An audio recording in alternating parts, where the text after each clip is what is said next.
Hey, good evening and welcome to the August 17th regular City Council meeting for the City of Ellensburg.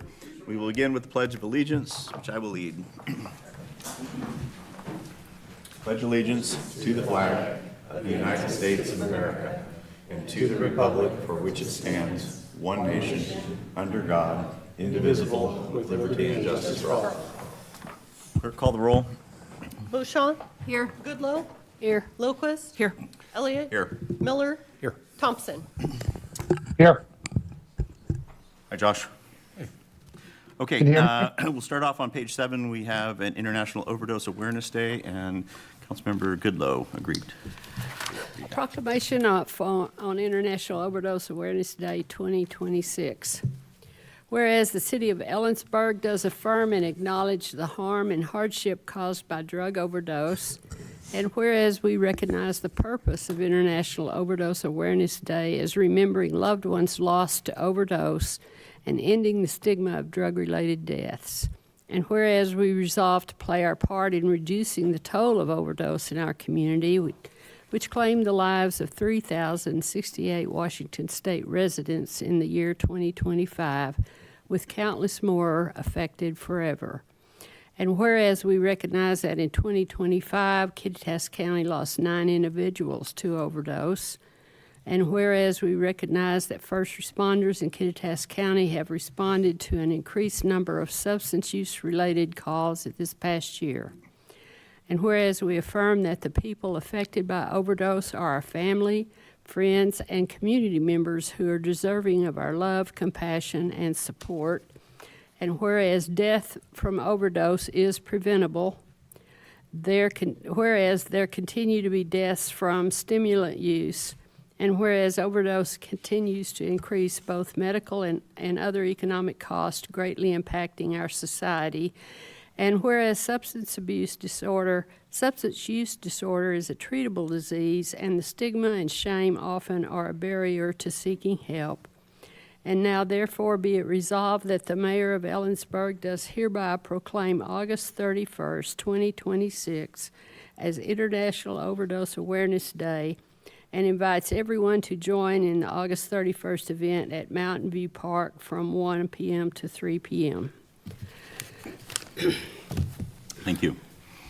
Item 3 is kind of a special deal. It's an award for the Ellensburg Natural Gas Division, and I think the city manager and Buddy, you can talk first. And I would just say we're going to spend just a few minutes this evening celebrating an amazing achievement by our Natural Gas Division, and the progress toward this award began more than 6 years ago. We have decades of amazing operational history and safety, and there was a commitment to actually become recognized for that. And so Buddy's going to talk. Buddy is our Energy Services Director. He's going to talk a little bit about how we got here today, and we're going to start off with a video.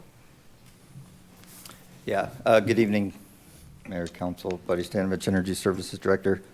Before I start, yes, so the gas team was awarded the gold level, one of the highest awards handed out by the American Public Gas Association. One of only 16 public gas systems in the country to have achieved this immense honor.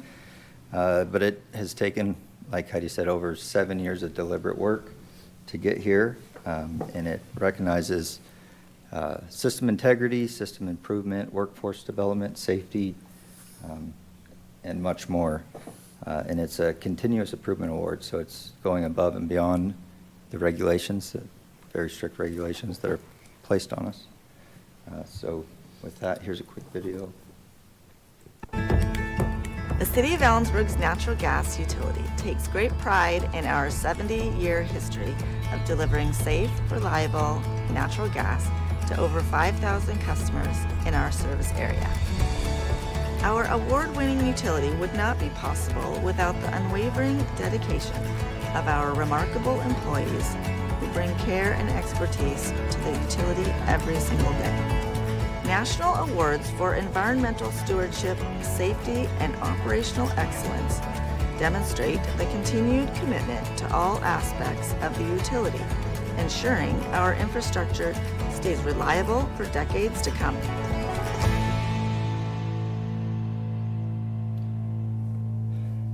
So, majority of the gas team is with us tonight. Thank you, everyone, for being here and for all that you've done. We really appreciate it. Council, I have a statement to make, but do you guys have anything to ask or say? Just congratulations. Congratulations, and thank you for your work. Thank you.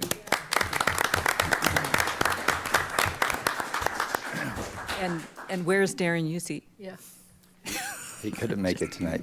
But yes, big shout out to him. He put a lot of work into this.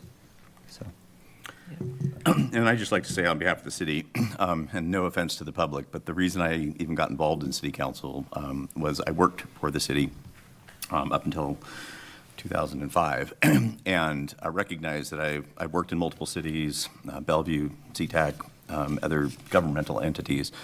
And the level of service and commitment for our employees is significantly higher than in other communities that I'd been around. And then subsequently, I work with the utilities in my other capacity, and I'd just like to say that it's always professional, it's always efficient, it's timely, and I really appreciate you guys, and I think that goes a long way towards minimizing the problems that we have, but when there's a problem that pops up, we deal with it, and people get back online and they're safe, so I appreciate that. So thank you. By the way, this is 16 out of 730, so yeah. A big number, so thank you. pretty incredible. Thanks. So I'm wondering if we can take just a little break and do a photo. We have the award here. It's pretty impressive with our gas team. And I would recognize there are folks here who are current and past employees who joined us for tonight. You want us to? Yep. Do you want the Everybody. whole council? Council? No, everybody. I'd have worn a shirt with my bra straps didn't show.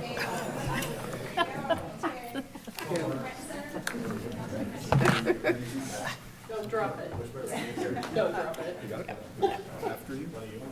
Tall guy gets it. Great,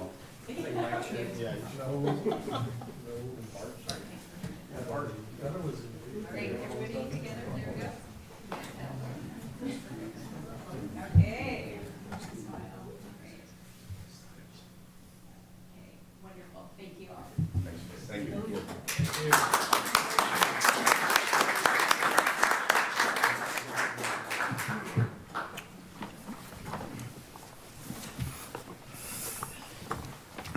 Josh, we'll superimpose you on the green screen. That's payback, right? Okay, approval of the agenda, before which, does anybody on council or in the audience wish to move anything on consent agenda? Move to approve the agenda. Second. We have a motion second to approve the agenda as presented. Any discussion? Hearing none, all those in favor signify by saying aye. Aye. Two will vote aye. Opposed? That motion passes. Consent agenda. Move to approve the consent agenda. Second. We have a motion second to approve the consent agenda as presented. Any discussion? Hearing none, all those in favor signify by saying aye. Aye. I too will vote aye. Opposed? That motion passes. We've made our way all the way to page 104. This is petitions, protests, and communications. Item 6A is the Ellensburg/Yakima Humane Society, and we are going to get an Ellensburg Animal Shelter update. There will be an opportunity for public comment.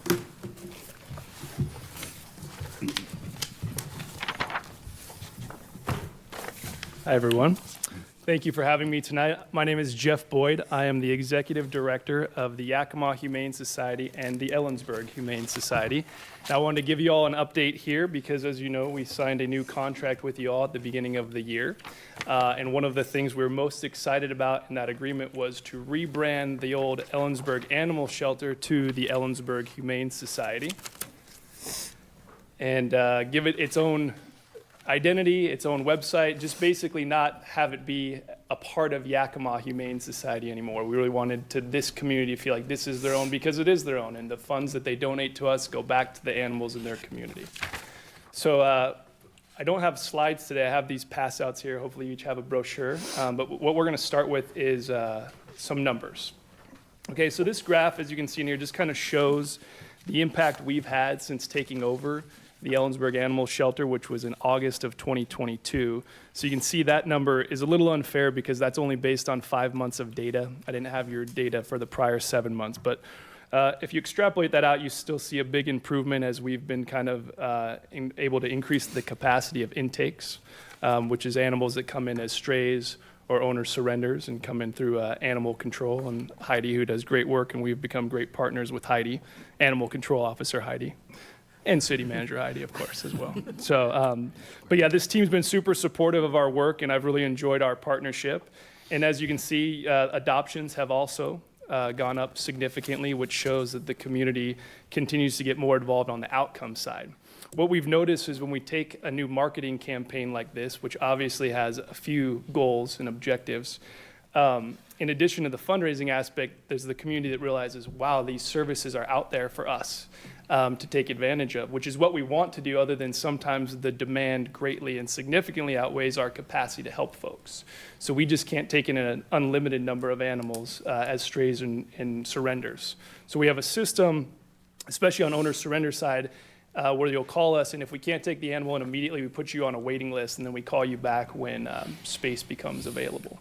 And as we're getting ready to actually send this out to about 5,000 folks who live not just in Ellensburg, but the other cities here in Kittitas, Cle Elum, Roslyn, the city of Kittitas, excuse me.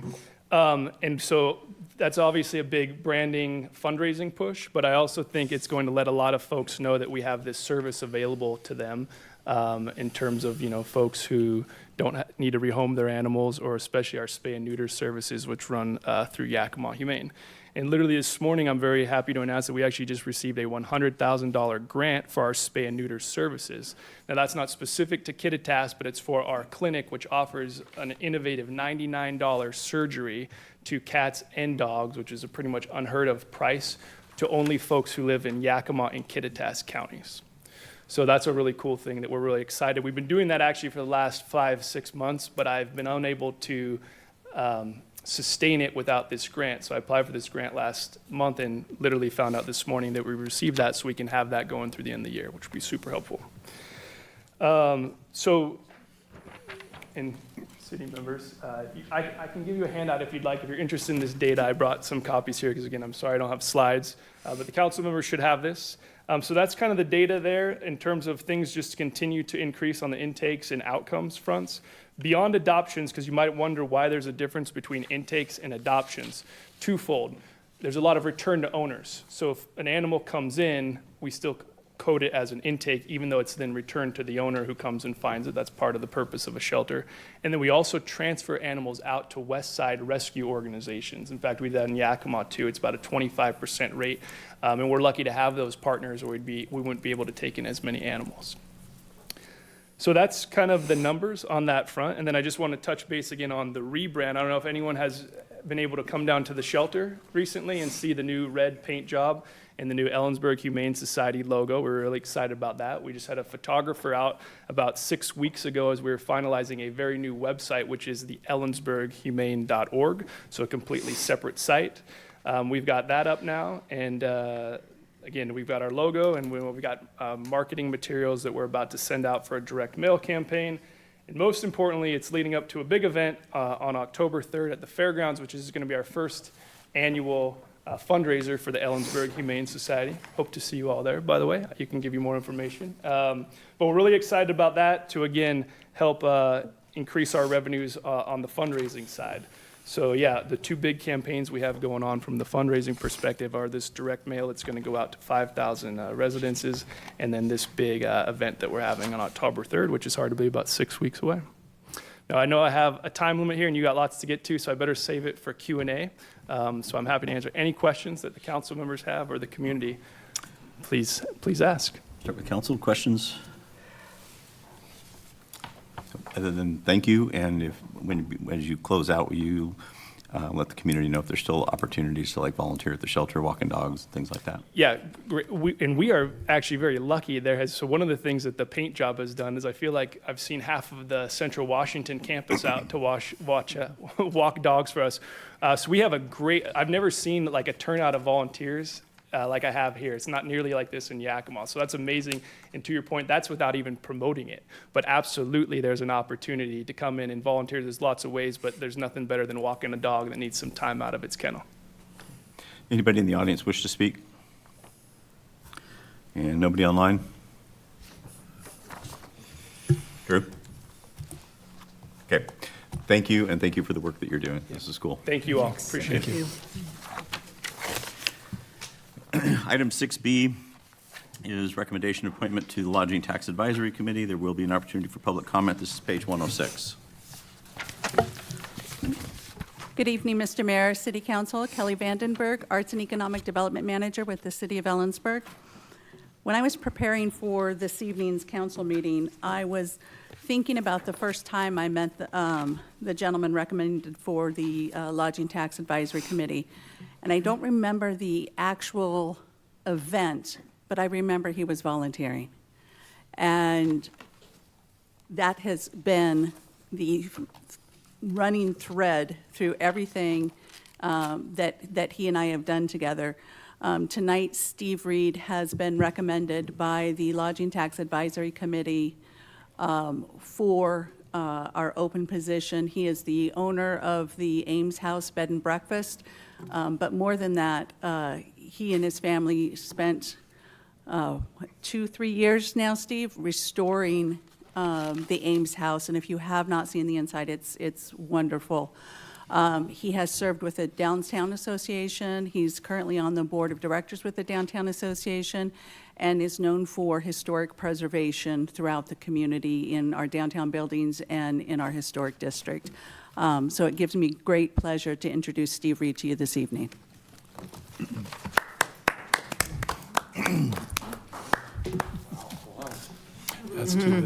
Mayor, council, city employees. As Kelly said, my name's Steve Reed, owner, operator of the Ames House. I've applied for a seat on the LTAC committee. And so what I bring to the committee, and why I hope you'll vote yes, is so for my chosen career, I traveled every single week. So my record hotel night stays was 286 nights in 1 year. So I would travel throughout the U.S., Mexico, Canada, Northern Europe, Asia. So I bring to the LTAC committee the experiences of eating in these different cities, staying in hotels, meeting people, finding out what works, what doesn't work, things of that nature. So I don't know if you guys have questions or not, but Council, any questions of Mr. Reed? I don't, thank you. Anybody in the audience? Okay, no, we don't have any questions. Thank you for your interest. Thank you. So council, I think we need to, is it reaffirming or are we actually making the appointment? We make the appointment. Okay. Need a motion to make the appointment. Move to appoint Steve Reed to the Lodging Tax Advisory Committee. Second. We have a motion second to appoint Steve Reed to the Lodging Tax Advisory Committee. Discussion? Hearing none, all those in favor signify by saying aye. Aye. Aye. I too will vote aye opposed. That motion passes. Thank you. Thank you. Item 6C is a presentation of historic resource map. This will be an opportunity for public comment. This is page 110. Good evening, Council. Stacy Henderson, Planning Manager. In 2024, the City of Ellensburg was rewarded a certified local government grant funding to build a historic resource map on our city website. The goal for this was to be able to be accessible to the public as a helpful tool for people to learn about local history and buildings. This is an important and needed project as the information of our local historic districts was largely not digitized till now and could really only be found in our community development office. Story maps can be a great way to share large amounts of information, and something we liked about it is that it can be built upon into the future. So the scope of this grant project and important first step was to develop the base information that includes our historic registry and makes this information searchable to the public.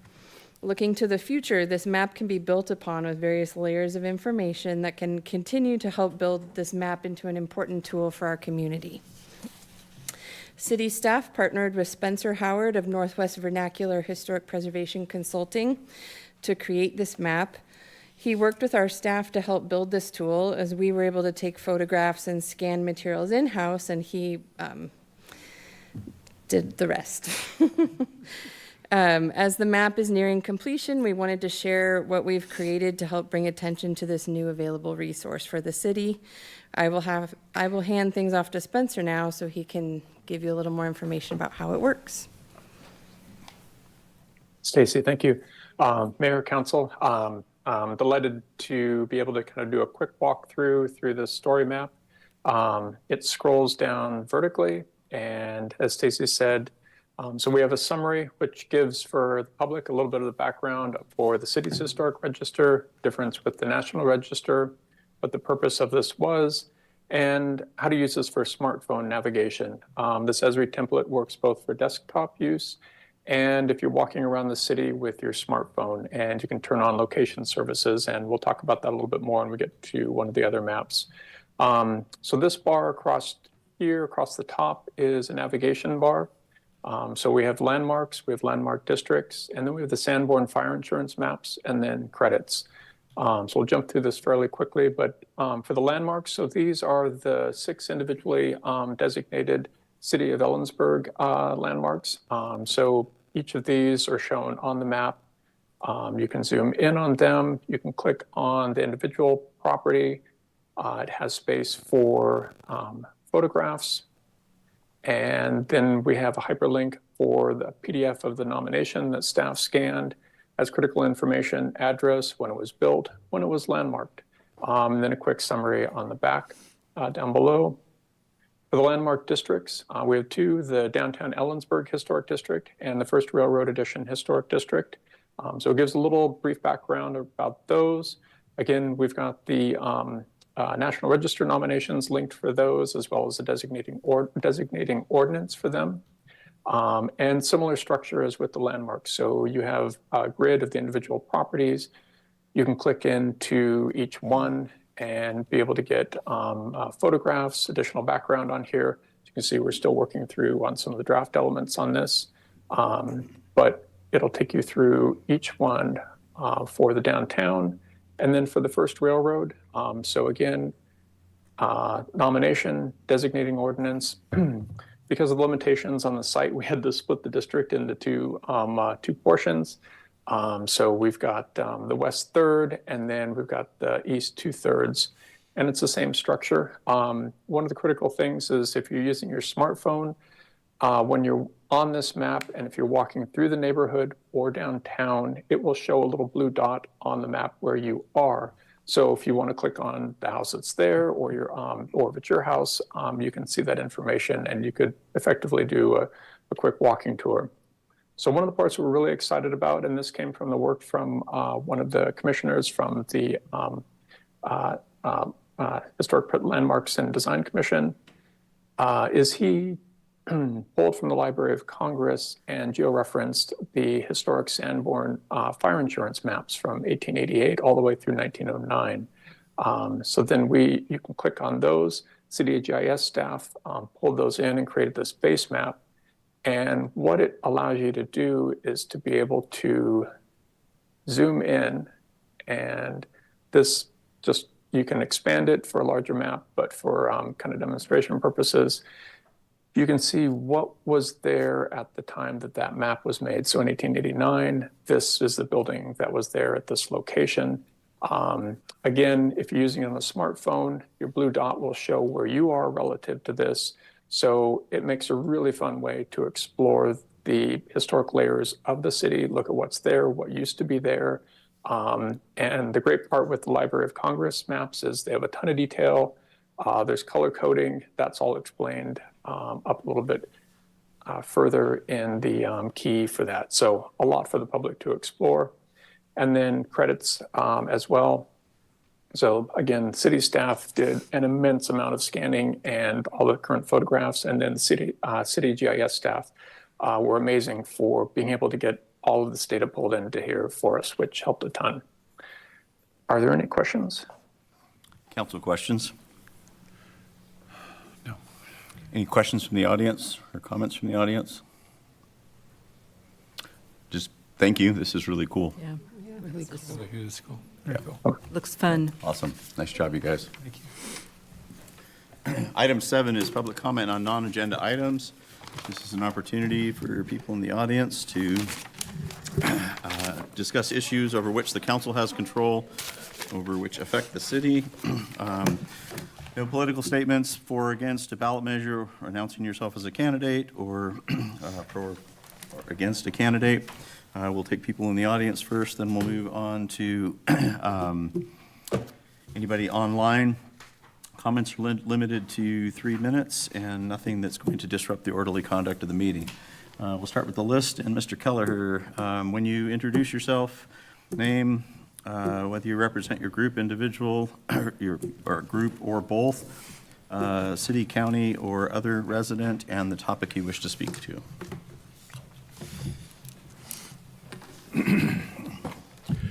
Thank you, Mr. Mayor. Pat Kelleher, City of Ellensburg. 2 topics. First, I had my hand up on your agenda modification. I don't know if that's a rule, but I'll speak to that. I was going to comment on the minutes of last meeting. And, you know, I hate being first every time. Under public comment, it has Pat Kelleher. Okay, great. Well, historically, it's always had the name of the person in, just a subject line or something other than just the name. The second part is, this is a venue to be able to speak to all 7 of you. The public can also submit a letter, an email for public comment for non-agenda items.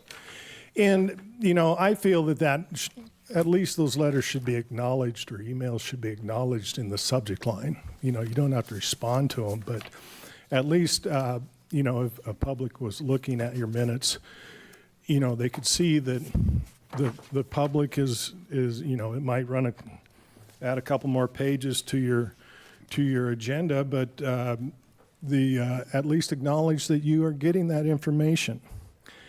The reason I'm making public comment tonight is concerning Tier 1 power, which will be a big issue coming up. And federal hydropower was developed under a postage stamp system. Public power preference and express congressional purpose of benefiting domestic and rural consumers. Ellensburg should therefore apply its limited Tier 1 allocation first to residential requirements. Thank you. Thank you, Mr. Kelleher, and apologize for missing your hand there. Anybody else in the audience on agenda items? Okay, thank you.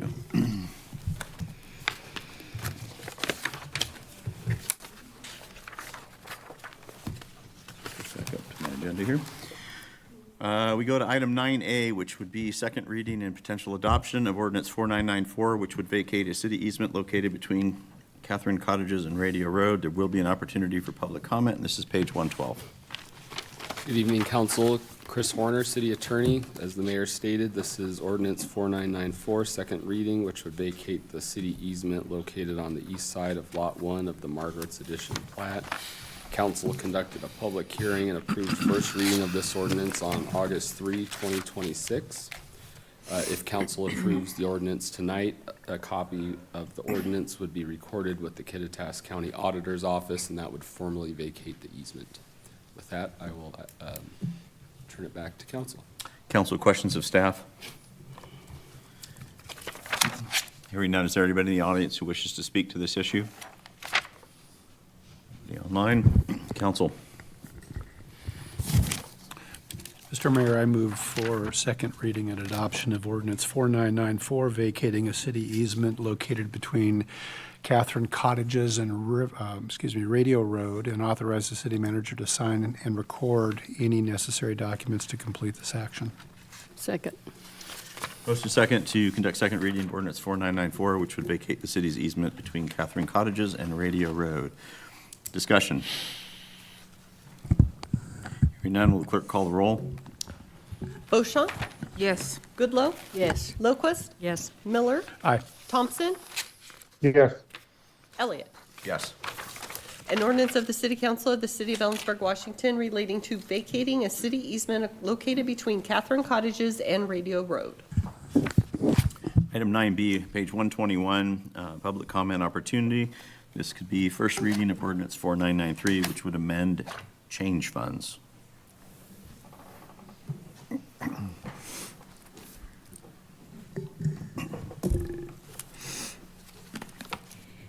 Good evening, Mayor and Council. Sarah Thorson, Accountant 3 for Financials. Before you tonight is Ordinance 4993, amending change funds, first reading. This ordinance will update city code to align with the current utilization of petty cash revolving change funds for the city. This ordinance will repeal authorization for the Ellensburg Animal Shelter Change Fund and the Ellensburg Racket and Recreation Center Change Fund that are no longer being utilized. It will also reduce the authorization for the Library Change Fund from $300 to $238. The reduction for the library is related to $62 that was previously utilized for a change drawer at the Howell Home Center that is no longer being utilized. That $62 was surrendered by the library in 2024 and deposited into the treasurer's cash bank account. In working with Josephine at the library, they will no longer need that account, and so we're reducing it to match that. Thank you. Council, questions of staff? Kind of feels like you should tell me to get my CTR and shift ticket done, right? Different world. Anybody in the audience? Nope. Council. I'll move to conduct first reading of ordinance 4993, amending Ellensburg City Code regarding change funds. Second.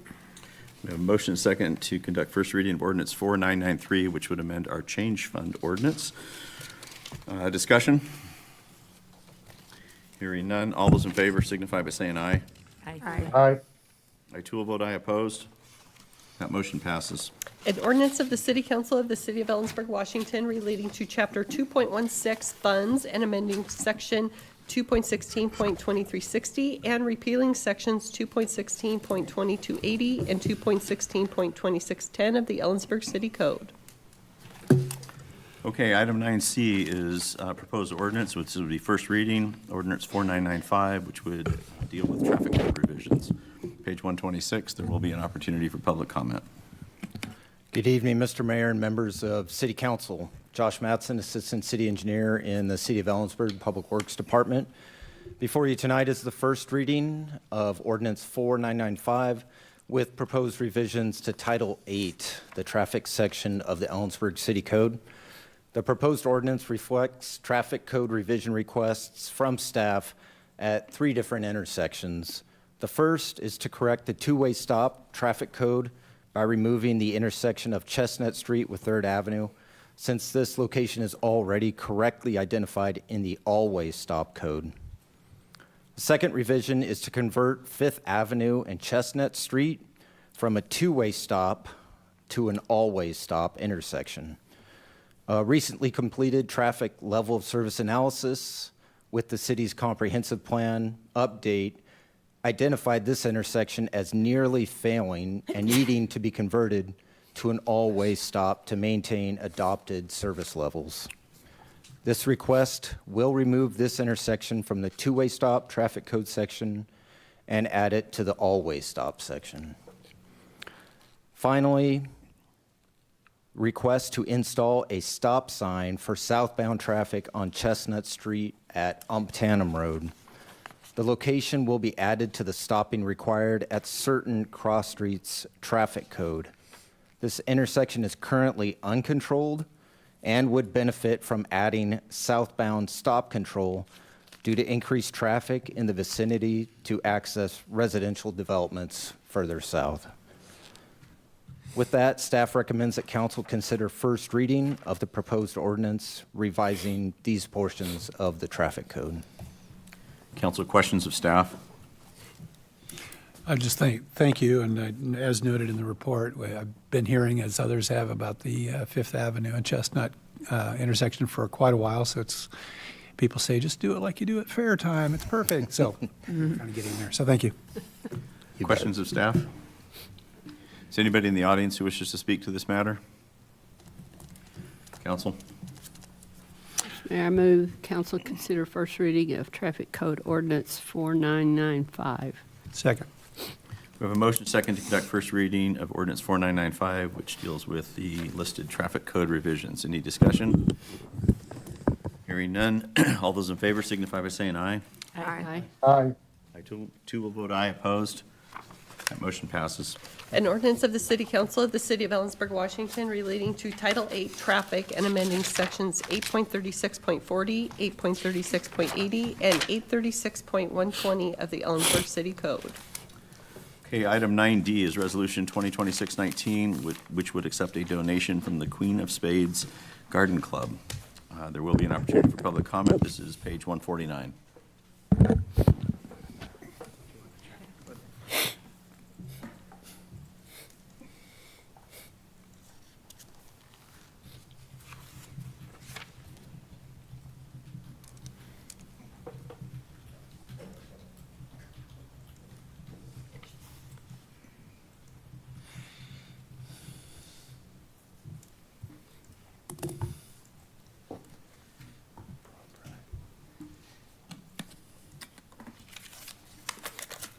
All that for 3 slides. Brad Case, Parks and Recreation Director from the City of Ellensburg. Good evening, Council, Mr. Mayor.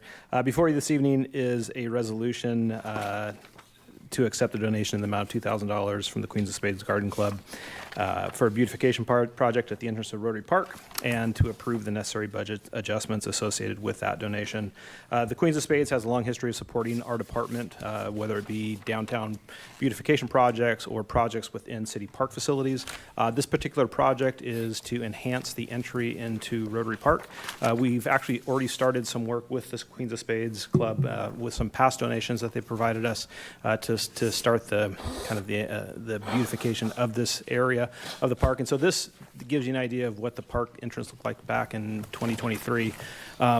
And if you're familiar with the park, which I'm sure all of you are, when you first initially drive into the park, a lot of that is parking lot and kind of undeveloped area. What you see kind of off in the distance developed is our small off-leash dog park area that has some trees around it and some grass. And so we decided that as you enter into that park, you know, we wanted to provide and give more of a true park feel as you're entering the park. And so we started the process of doing some development there. This photo illustrates the work that's been done already. So there's some trees that have been planted already, as well as some grass and some irrigation. So we want to expand and improve in this area with this generous donation from the Queens of Spades Garden Club. We will be purchasing a variety of trees and bushes and shrubs, as well as the necessary irrigation to support that.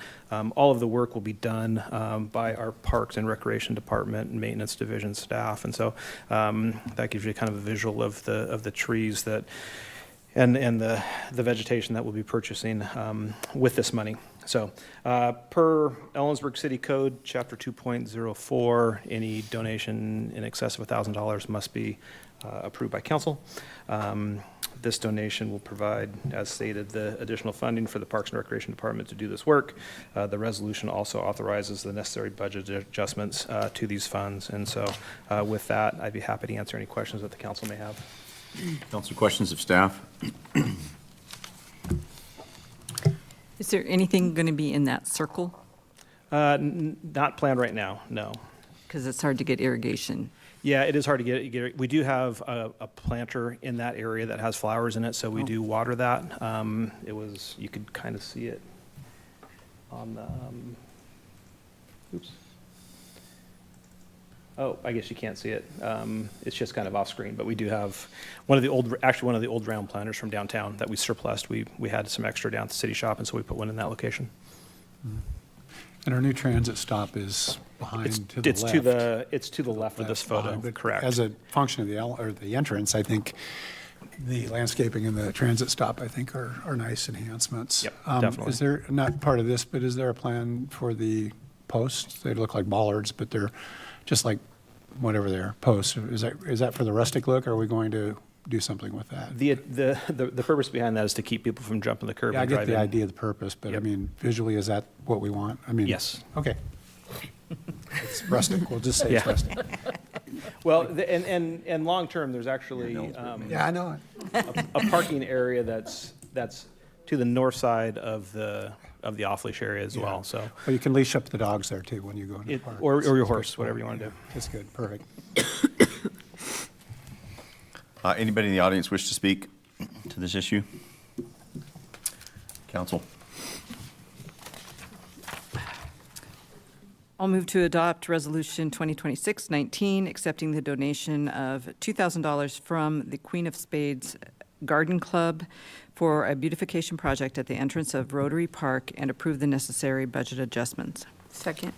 Motion second to adopt Resolution 2026-19, which accepts the $2,000 donation for the entrance to Rotary Park from the Queen of Spades and authorizes budget adjustments. Discussion?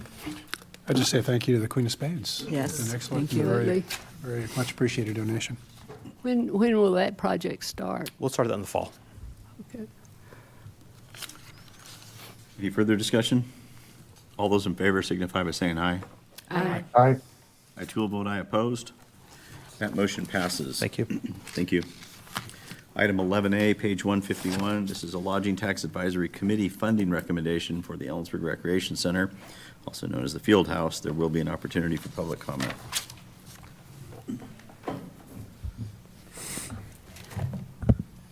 Good evening, Council. Kelly Vandenberg, Arts and Economic Development Manager, speaking with you again this evening regarding the Ellensburg lodging tax recommendation to support the Ellensburg Recreational Center, otherwise known as the Field House. The Ellensburg Lodging Tax Committee believes strongly in this project, the Ellensburg Recreational Center project. It is a direct investment into lodging tax future funding opportunities with the growth of recreational tourism throughout the state and the nation. This investment in the facility aligns with the intended use of lodging tax funds by supporting tourism-related activities and facilities that have potential to generate overnight stays and increase visitor spending in local economy. Approval of this motion would authorize the use of lodging tax funds consistent with LTAC recommendation and would support the city's broader goals related to tourism promotion, economic development, recreation, and community vitality. Recreational tourism, we will get to later on this evening, and as part of the economic development chapter in the comp plan, is recognized as a emerging market in tourism and a fast-growing one. So it would be wonderful if council would recommend this as the staff has written in the staff report. Council, questions of staff? Anybody in the audience wish to comment or question? Council. Mr. Mayor, I move to approve Lodging Tax Advisory Committee funding recommendation to award $1 million of lodging tax funds in 2028 for capital cost and dedicate $100,000 per year for 3 years from 2029 to 2031 to support operational cost of the Ellensburg Recreation Center. Second. Motion second to approve the LTAX funding recommendation for $1 million in lodging tax funds in 2028 for capital costs and subsequently $100,000 per year for 2029 to 31 to support operational costs at the Ellensburg Recreation Center. Discussion? Just appreciate the Lodging Tax Yes. Committee's consideration of this. As the lodging tax liaison, it was unanimous. I mean, it wasn't even a question on, so it's a very good presentation. I wanted to thank the committee for that. And I think it's very, if you look at it, it's a very thoughtful way to allocate the funds. And I'm also pleased to see the fund balance both before and after. So I think it's a very responsible use of our resources, our community's resources. So thank you. Further discussion? Hearing none, all those in favor signify by saying aye. Aye. Aye. I too will vote aye opposed. That motion passes. Thank you. Item 11B, page 154. This is a potential amendment to professional services agreement between the City of Ellensburg and the Ellensburg Downtown Association. This is your night. You need a seat warmer. Do I need to introduce myself again? Kelly Vandenberg, Arts and Economic Development Manager with the City of Ellensburg. Good evening, Council. We are here again this evening to make a suggested motion to approve Amendment A 2758-01 to the Professional Services Agreement between the City of Ellensburg and the Ellensburg Downtown Association as presented or in substantially similar form, and authorize the city's manager to assign the amendment. The EDA has been a city partner in downtown beautification for many years. We continue that partnership with the latest beautification project with historic photo wraps, and the photos will highlight historic downtown buildings, businesses, events, Central Washington University historic photos, and our rodeo and ranching farming heritage throughout our community. The photos will be done in sepia. Fast lane signs will be doing the wraps. And we think this is an incredible way to bring our historic culture and preserve our historic nature within the downtown, as well as utilize our larger capacity wind-resistant trash cans. And with that, I would happily suggest and recommend for council approval of Amendment A 2758-01. Oh, do I want to talk? Yes, Heidi. On the dais, you will find a draft sales sheet that the EDA plans on using, also in at this format or in a very similar format, so that you get a look at what the intent is behind this project. This project does have quite a bit of community support. So I have a question. Do we need to make a motion first? Go ahead. Will the wraps cover the whole, all four sides or just one side? All four sides. That's cool. And so on the inside pages of this, you have other verbiage options. Where would those go? So you'll see also in there, they'll be on the bottom of the can. So the template of the can itself will always be photograph and then the bottom space for either verbiage and or the name of a family or an organization and or the business's logo. So it'd be at the bottom, but you could also, it doesn't replace the family name or whatever, it's additional. Okay. I was going to ask, so EDA is managing the recruitment and the sponsorship. Correct. Two questions. Do we know if is it first come, first serve sort of thing? Or No. It is, the program is designed for a fundraiser for the EDA as well as a sponsorship opportunity for downtown businesses and or families throughout the community. It's $250 per side or $750 for a whole trash can. Right. So, and the way the selection happens is the business or the organization or the individual will be able to select from a topic, whether it's historic downtown buildings, rodeo, or historic CW. And then the EDA subcommittee will actually select the photos. So there's some checks and balances in there. Do the sponsors get to choose their can, or is it up to the selection committee? Okay. So a business may want a can right by their business, but may or may not happen.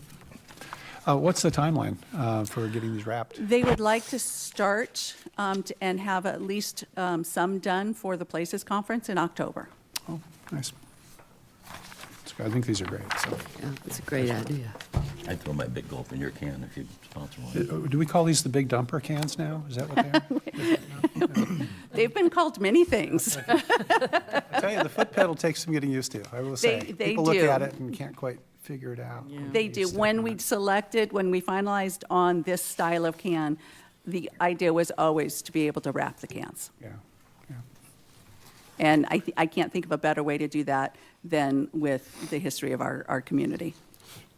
Well, you could put pictures of city council members on it. I mean, well, there is that, David. I do stand corrected. Memorial. I stand corrected. Or You're right. You're right. There are other options. Yeah. There are other options. That might be a little more than $750. Yeah, I think that would be a little higher, I think, yeah. Thank you. Any further questions? Anybody in the audience wish to speak? Okay, council. Well, Mr. Mayor, I move the approval of Amendment A 2758-01 to the professional service agreement between the City of Ellensburg and the Ellensburg Downtown Association, EDA, as presented or in substantially similar form, and authorize the city manager to sign the amendment. Second. Motion second to approve the amendment 275801 to the professional services agreement between the city and the EDA as presented, and authorize the city manager to sign the amendment. Discussion? Hearing none, all those in favor signify by saying aye. Aye. I too will vote aye. Opposed? The motion passes. Thank you. Thank you. Thanks. Item 11C is second quarter 2026 financial statement and investment reports. There will be an opportunity for public comment. This is page 167.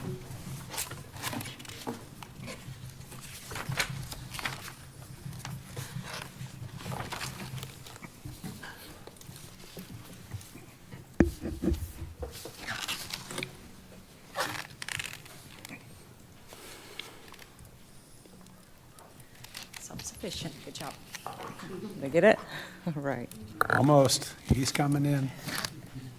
Oh, he backed off. He doubted me. Like a shark. He knows. He's circling. Good evening, Council. Mayor Elliott, Jerica Pasco, Finance Director for the City of Ellensburg.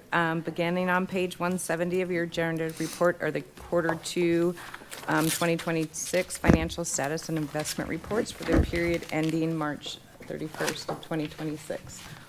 Going to try to speed this up today. Not a lot has changed from first quarter to second quarter, and it's still very difficult to make a lot of projections when you're early in second quarter. So I'm not going to go through every chart and every description here. I'm just going to hit some of the major top points today. So I think if we go ahead and jump to 171, which would be table 2 of the report there, just to note that so far for our year-to-date revenue remitted from the state of Washington sales tax activity, we are up 7% compared to second quarter of 2025. Majority of that is due to actual sales tax, which I'll talk about a little bit more here in table 5.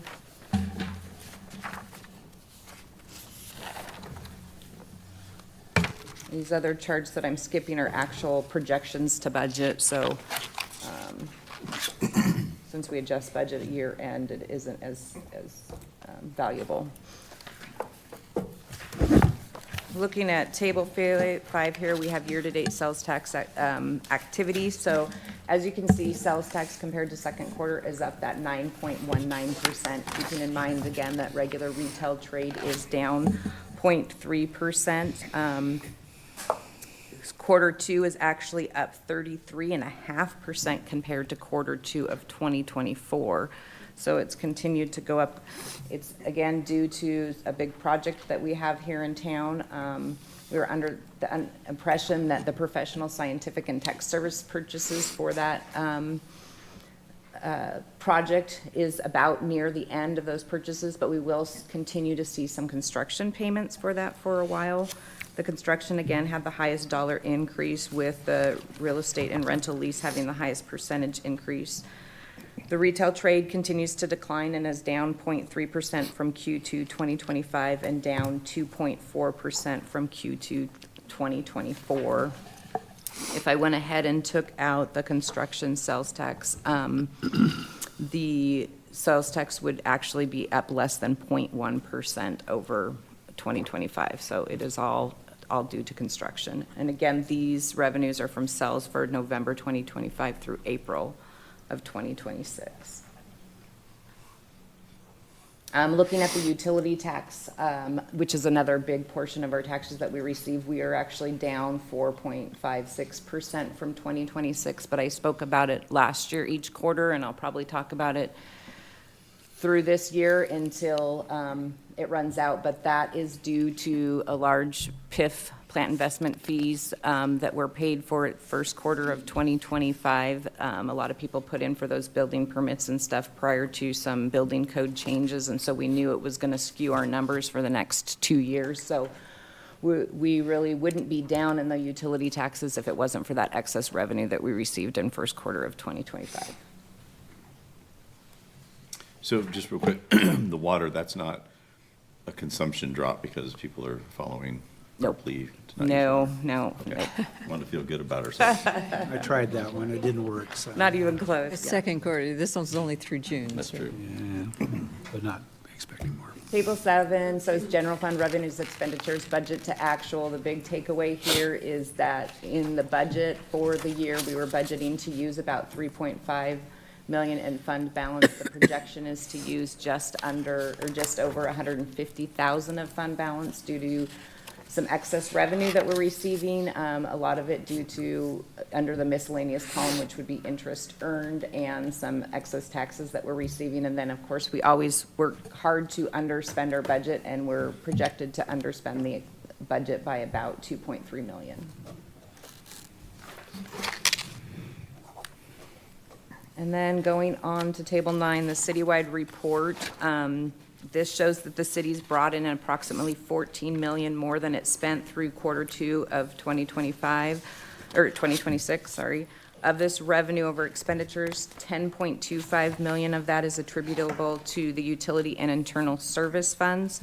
The general fund, including the managerial funds, which are shown in blue there, recorded a net gain of 472,000. However, majority of this is attributed to the $407,000 animal shelter donation that we received in quarter 2.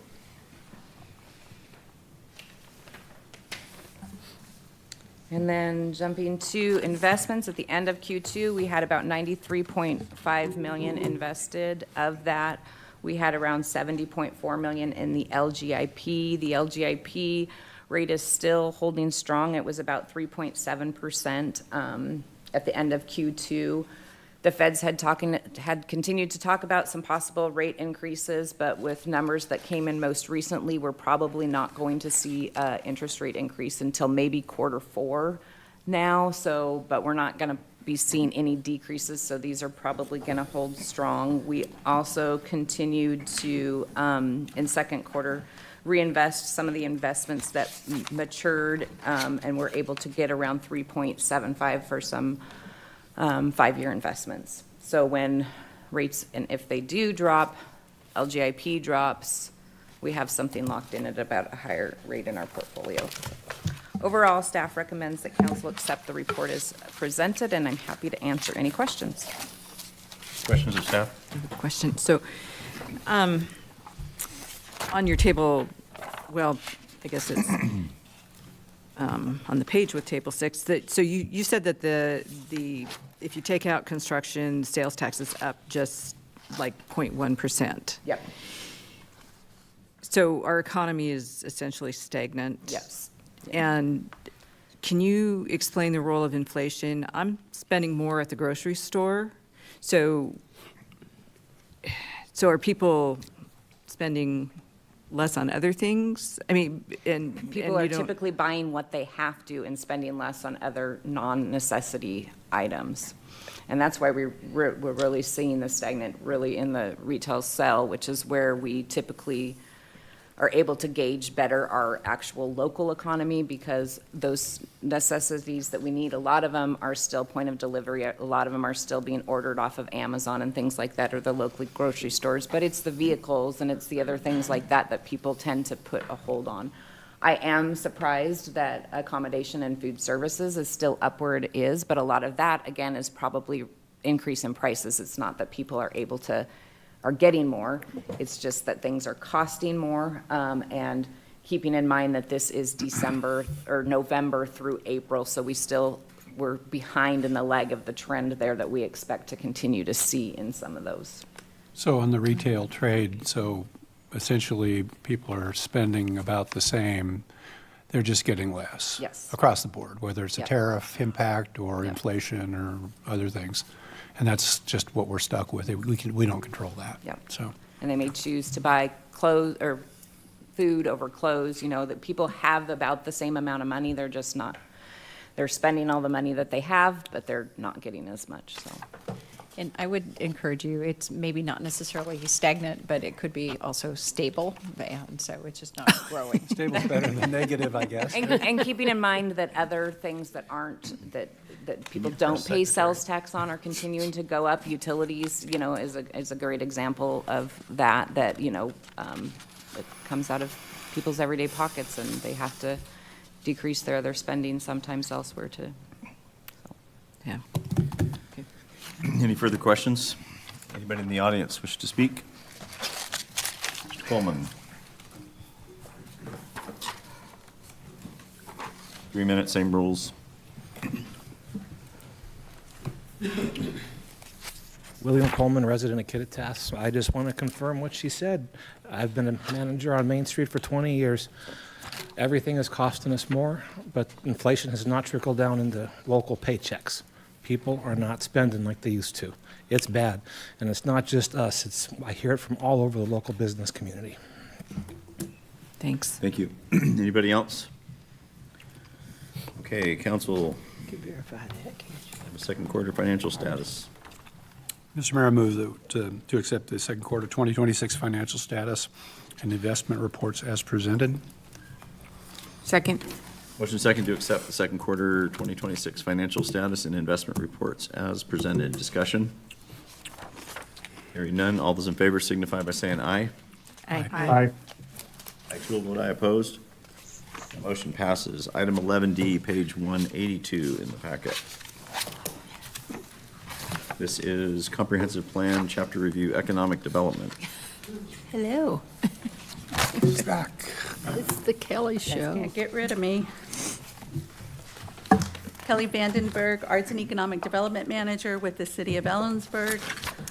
And final item before you tonight, from me anyway, is the discussion of Chapter 8 of the Comp Plan, which is the Economic Development Chapter. And I want to start by saying in the 3 years that I have been with the City of Ellensburg, I was most surprised by how much, myself included, did not realize what the city's role in economic development was. And I wanted Chapter 8 to be an educational, practical, future-facing that reflected the groundwork being done to build opportunities for the future of Ellensburg. What are our city's opportunities? What are some of the impacts of those opportunities and challenges that we need to consider with those opportunities? And what does this look like for Ellensburg's future? And in the staff report, I listed out some of the changes where content was revised, where it was refreshed, and where it was new. But I really want to focus on the 7 goals that we have listed in this chapter. The first goal being regional collaboration and economic leadership. And we would strengthen the existing partnerships and expand those existing partnerships regionally to create a strong safety net of economic development throughout the county, with Ellensburg being the economic development seat of that county. 2 is economic resilience and diversification. As we've heard this evening, people are struggling, and we need to develop diversification within our economic strategies so that we can create a resilient and diversified retail business trade and expand those existing businesses and support our existing businesses.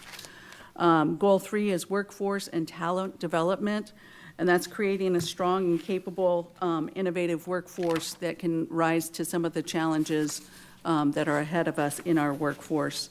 Goal 4 is our business development and entrepreneurship, and so that's really where we focus on supporting and expanding those existing businesses while creating opportunities for new businesses to come into the community. Number 5, infrastructure and economic competitiveness. Dedicating resources to long-term infrastructure planning that will support innovation in our future. Number 6 is tourism, creative economy, and quality of place.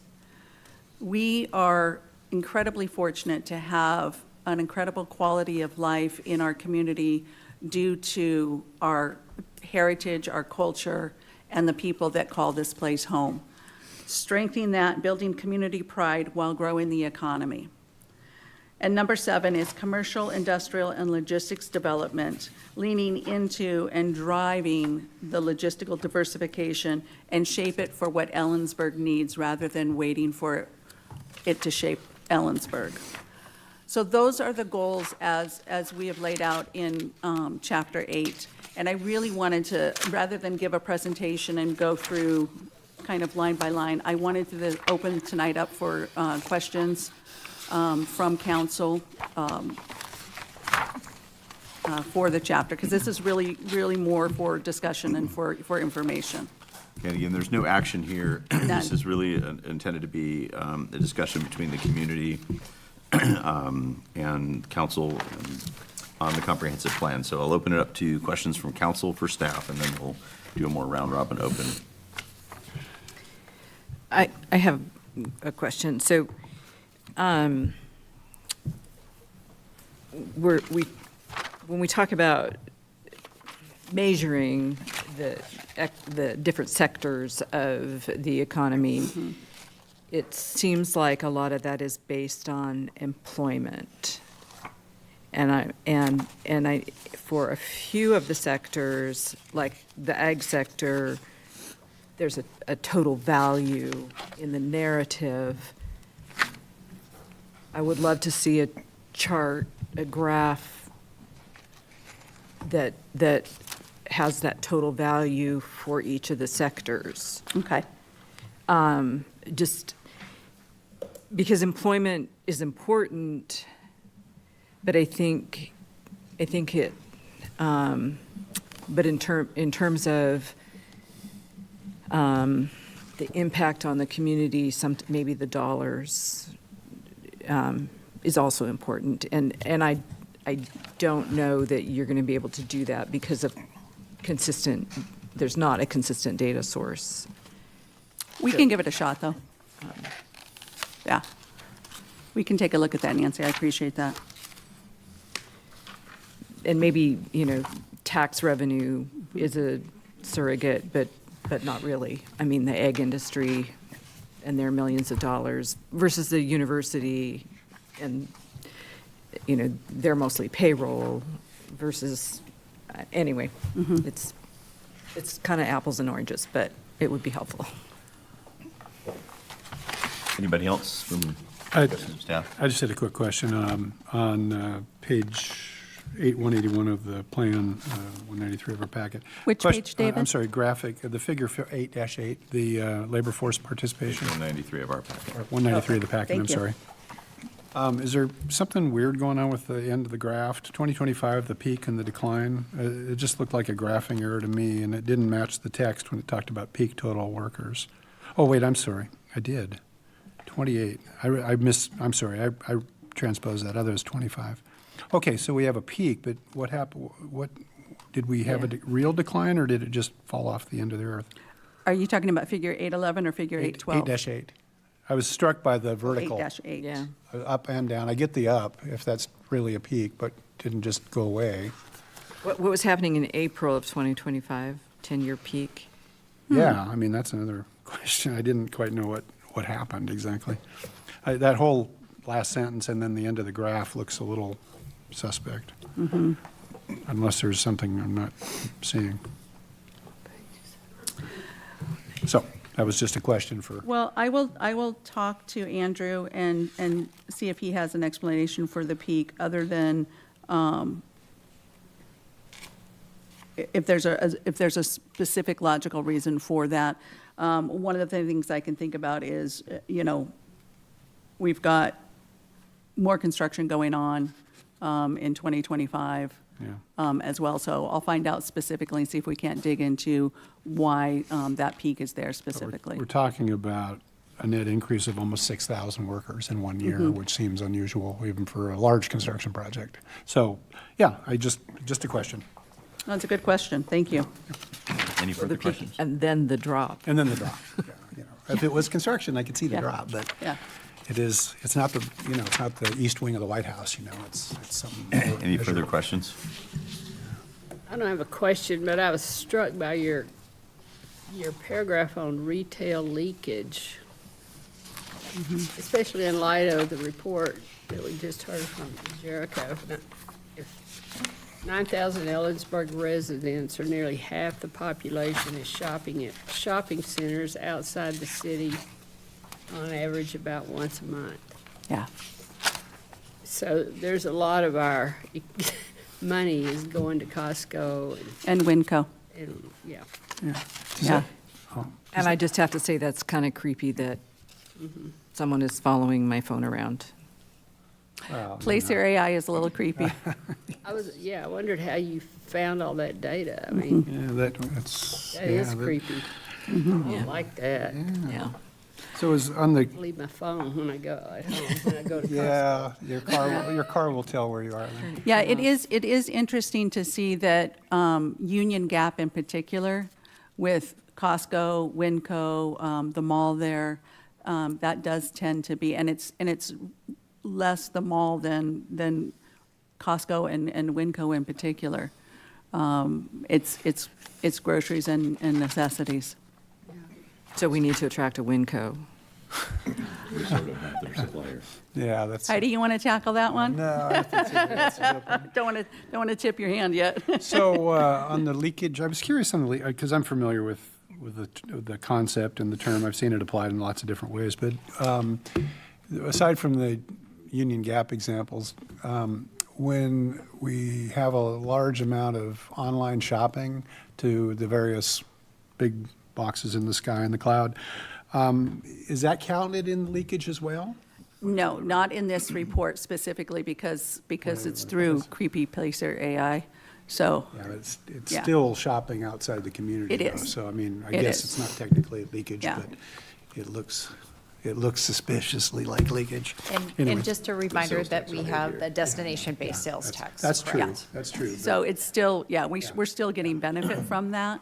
Just not So- the local And employment boost. I guess Yeah. you're also allowed, when you're at Costco, to say your zip code, and they're supposed to apply the sales tax.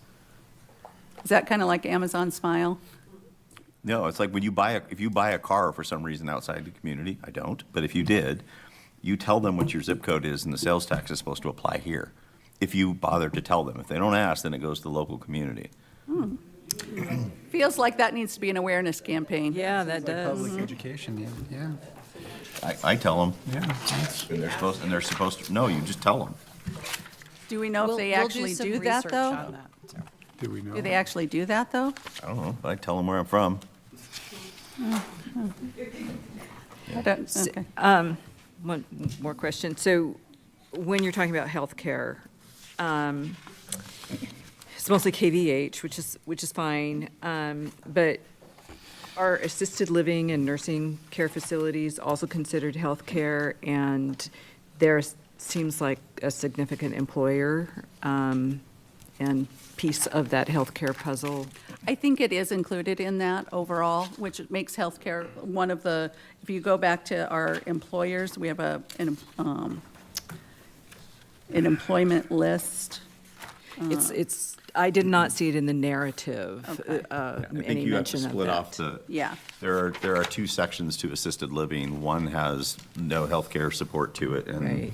the other has. And nursing homes, skilled nursing facilities are Right. definitely healthcare. So But the on- top floor on the assisted living facilities is not healthcare. They're apartments with Yeah. meal service. But on, page 186 for me, but figure 815, healthcare and social assistance is the second largest employment by industry sector. And you're saying nursing care is included in that? I will double check, but yes, I would assume it is. Let me make a note of that.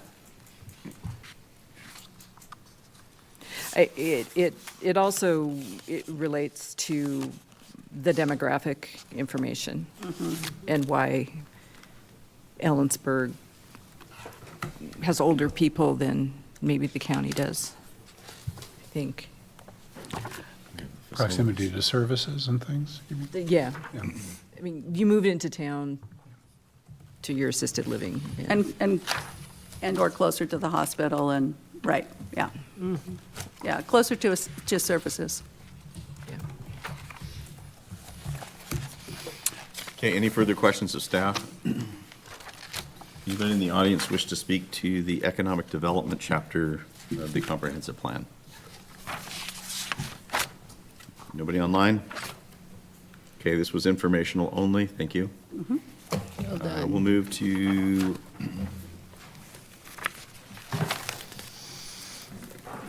I was wrong on the sales tax. I'm just telling them for no reason, apparently.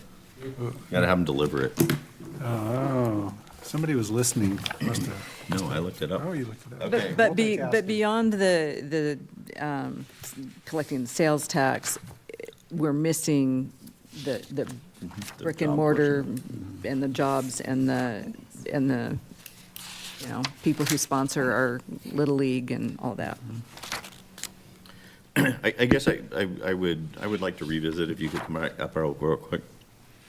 Yes, please.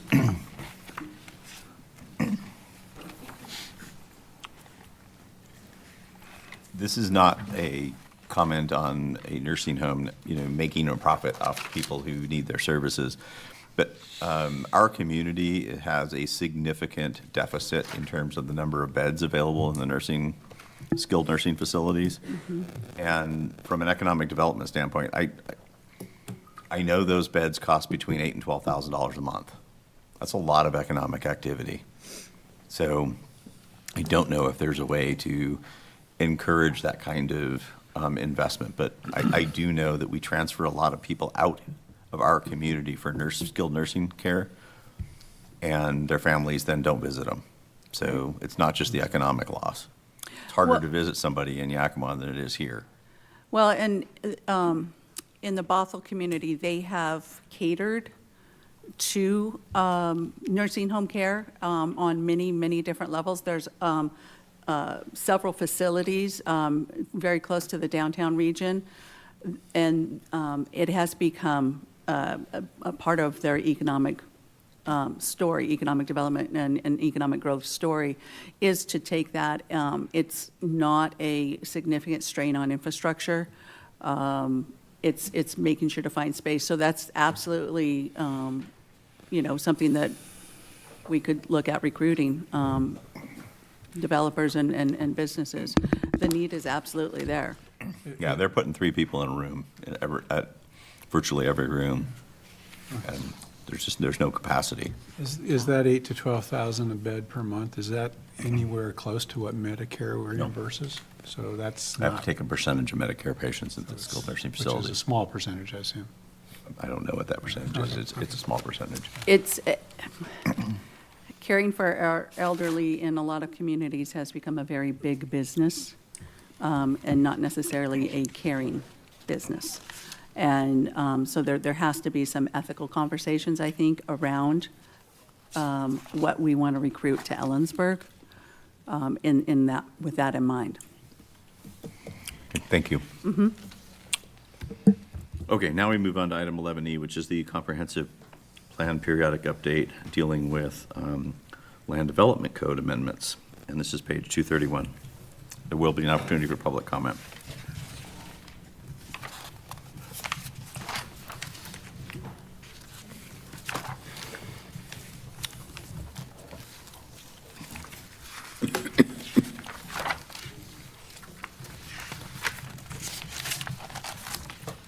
Thank you for that, sorry. Thank you, Mayor, Council. Mark Rudd, Associate Planner with the Community Development Department. I'm going to just jump right in because it is starting to get late. So staff at the Community Development Department have started drafting revisions to Ellensburg City Code Title 15, the Land Development Code. You'll notice there was no attachment. This item is just for discussion to give a preliminary overview of some of the things we're looking to incorporate, largely in response to some changes to state law. As part of the Growth Management Act, under which we're fully planning jurisdiction, our local regulations have to adopt adequate provisions to implement plan goals and policies, particularly around housing. Just as a reminder, our 2046 growth estimates put us at needing a roughly 3,000 dwellings over that 20-year period. So our local regulations have to also then comply with the Growth Management Act and a number of related statutes, particularly with regard to timing of when we adopt those things. Most of those are preemptory laws under laws that apply to the code, city authorities, 35A of the RCW, And there's been numerous substantive legislation, both in the GMA and other sections of statute since our last plan adoption. That means that there was a lot of work for us to do in order to make sure that we're conforming both with the Act as well as the goals and policies that we have drafted and you guys have had previews of over the past couple of months. Just a reminder at the types of housing that we're really looking forward to. This shouldn't be new to you guys, but we're really looking for the largest area in those lower permanent supportive housing categories, up to 50% AMI is kind of the largest income bands. And we are required to actively plan for the supply of housing at these income bands and adopt regulations that would support that level of housing. So there's a number of things that we have been looking to incorporate as part of this. This was included in the environmental impact statement, and elements of this have been shown in the land use section of the chapter. This is just a visual way of putting it together, so I'll highlight some of these for you. One that I believe you folks have discussed a number of times is combining the residential suburban and residential low to effectively then repeal the RS zone to have a single lower density residential zone, and to change to create a minimum density requirement for that combined zone. Currently, the RS zone, which is the lowest density of the two, does not have a minimum density requirement. And in the RL zone, there's a minimum density of 6. So it would be kind of splitting the difference. Well, you can actually split a 0, but I think you understand my meaning. The maximum density that is permitted in the RL zone is currently 8. We would increase that to 12. The main reason for that would be to incentivize and encourage development of things like townhomes and duplexes, which under the strictest literal reading of our code are very infeasible to develop with the amount of lot size that you would need to plat a townhome lot, or the amount of undeveloped lot space that would end up with a smaller duplex structure as well. Couple of other pieces, we'd be looking at doing a number of targeted rezones around the city as well. This was part of the land capacity analysis for vacant and underutilized properties. And so these targeted rezones can help us really move the needle to hitting these housing targets and getting toward that capacity.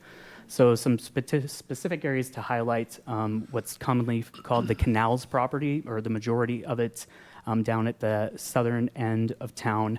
That would be rezoned to neighborhood center mixed use, which, as it sounds like, is a neighborhood centric mixed use category that's really more tailored toward medium to higher density residential mixed uses, either within a development or across a larger project site, as well as kind of neighborhood compatible commercial uses as well. And that similar zoning would happen with some areas that are currently zoned residential suburban on West Helena, as well as on North Airport Road. And again, these were identified as undeveloped properties that could potentially have these neighborhood compatible commercial mixed use and moderately higher density residential than is currently permitted by their zones. A couple of other areas to highlight along West University, there are a number of properties that immediately border West University that are currently zoned commercial highway. The key distinction that that has from some of our other commercial zones is it does not permit residential uses by right. It requires a conditional use permit for uses in there. We would propose rezoning that to Central Commercial 2. That would permit both, again, mixed uses, some potentially broader diversity of some commercial uses, again, mixed use on-site or part of a wider project, as well as residential by right, including at the ground level. And then finally, further along West University, some areas that are primarily zoned commercial highway would be rezoned to regional center mixed use. That is a higher intensity than the neighborhood center mixed use. There is I believe, a minimum density requirement there, and it's really tailored toward higher density residential projects, as well as, again, mixed uses, either within a single structure or across a project site. And I'm happy to address any of these. Please feel free to stop. This is a discussion only. Yep. I have a question on the minimum, in any zone, I guess, if there's a minimum density. So if the rule is 3 units per acre, I own an acre and I just want to build one house. Can I do that, or is that apply when someone's subdividing, or just under our an current individual? it reads that it's for the RS and RL zones only, really just for the RL zone because it's the only one with a minimum, but it states that the minimum density requirement only applies to subdivisions that are greater than 1 acre in size. Okay. We were proposing to remove that as an addition to these that were already incorporated into the analysis so that, yes, if a project were to come in that wanted to do the single house on 1 acre, under the most literal interpretation, we may not be able to do that. I would need to chat about what the full implications of a project like that would be.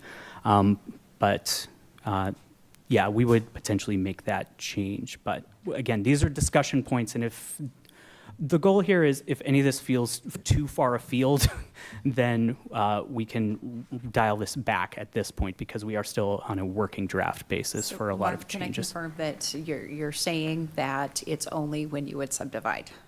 That is what our current code states. yes. Currently, The proposal is to eliminate the exception, right? So it would apply to any single lot. Correct. And for just demonstrative purposes, not to get too in the weeds for this, but another one of the proposals that you'll find on page 233 would be to permit duplexes as an as-of-right use on any lot. So we would not have a density kind of calculation for that. So that kind of begs the question for if a single-family home and a duplex are both permitted, how do you then run the density calculation at the time of subdivision when it could be 6 units across? So there's a couple of kind of muddy issues to potentially get into in terms of what projects we actually do the density calculations on. I personally haven't really seen it on a subdivision type basis because there's almost a presupposition that the only thing that will be developed is a single family home project for a subdivision when potentially with some of the other changes we're proposing, there would be the opportunity for mixed housing across a subdivision type development. So some of the smaller plexes built in with single family homes. And depending on the zone you're in, the calculations could get really fun if we're trying to apply plat notes for the density restrictions on a lot by lot basis or prescribe that in advance. I guess just for myself, I would, I'm fine with having the minimum density applying to subdivisions. I would hesitate to tell someone who walks in and wants to build their dream home on the acre that they bought 10 years ago that now they have to build 3 houses on it. That just Yeah, it would seem doesn't almost, seem right. it would almost seem like on a single lot basis, you'd have one standard, but for a short plat or even a long plat, you could then apply a density standard that, it's hard to envision taking a single parcel and, in a historically residential sense and saying it, unless it's zoned. Right, and there are other provisions in terms of reasonable use. We have a non-conforming use chapter that I believe makes special provisions for the development or continued use of single-family properties. So we can look into where all of this would need to be kind of crosswalked, if you will, across other elements of our code in terms of entitlement. I don't think we would want to eliminate the ability for the guy who owns an undeveloped 1-acre property. I think there's a different question about walking through the door for a future development proposal. So I would like to subdivide what is the minimum density required. And I think that's what you're talking about, keeping the distinction between. Perfect. I think there's ways that we can massage that pretty well. I think it's a distinction part between minimum density and maximum. Yeah.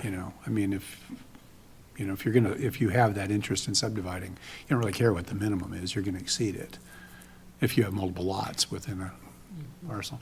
Question, I was wondering on the, we have that, a lot of that RS zone land is sort of remnants of annexations over time. Mm-hmm. And historically, I think county residential, 3-acre lots were fairly common. So, Mm-hmm. I mean, do we sense that there's a bit of that that capacity exists that's undeveloped, the former 3-acre lot that could be significantly divided? There's probably pieces here and there further out in the UGA. So the boundary that you're looking at is the city limits right now. There are some pieces like that throughout. Some of those were left over to meet previous density requirements as part of those former plats, and some of those have plat notes that potentially prohibit re-subdivision, so there's a lot to wade into without being able to make kind of broad general statements.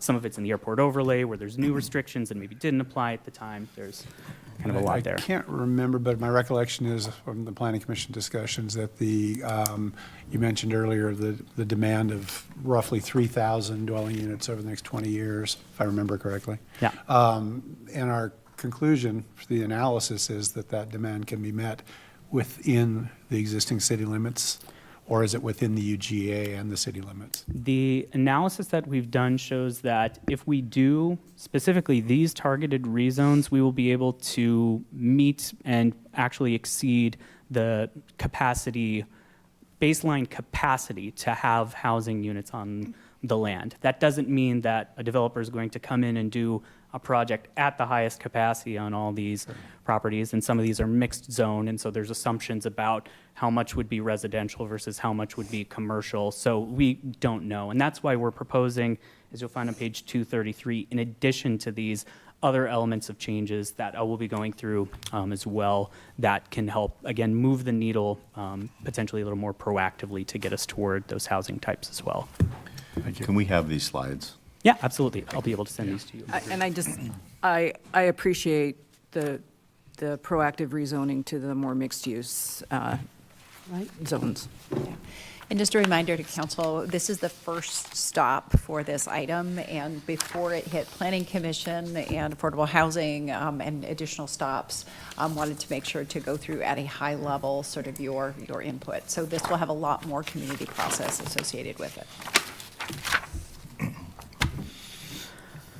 Again, this was just looking back at, I believe some of this was shown to you previously with the housing, but again, if we do, again, just those targeted rezones, we would meet the housing capacity and meet the adequate provisions on, at least on a baseline basis for that. Again, 2,500 of this is some level of subsidy, according to the the non-PSH would be non-subsidized.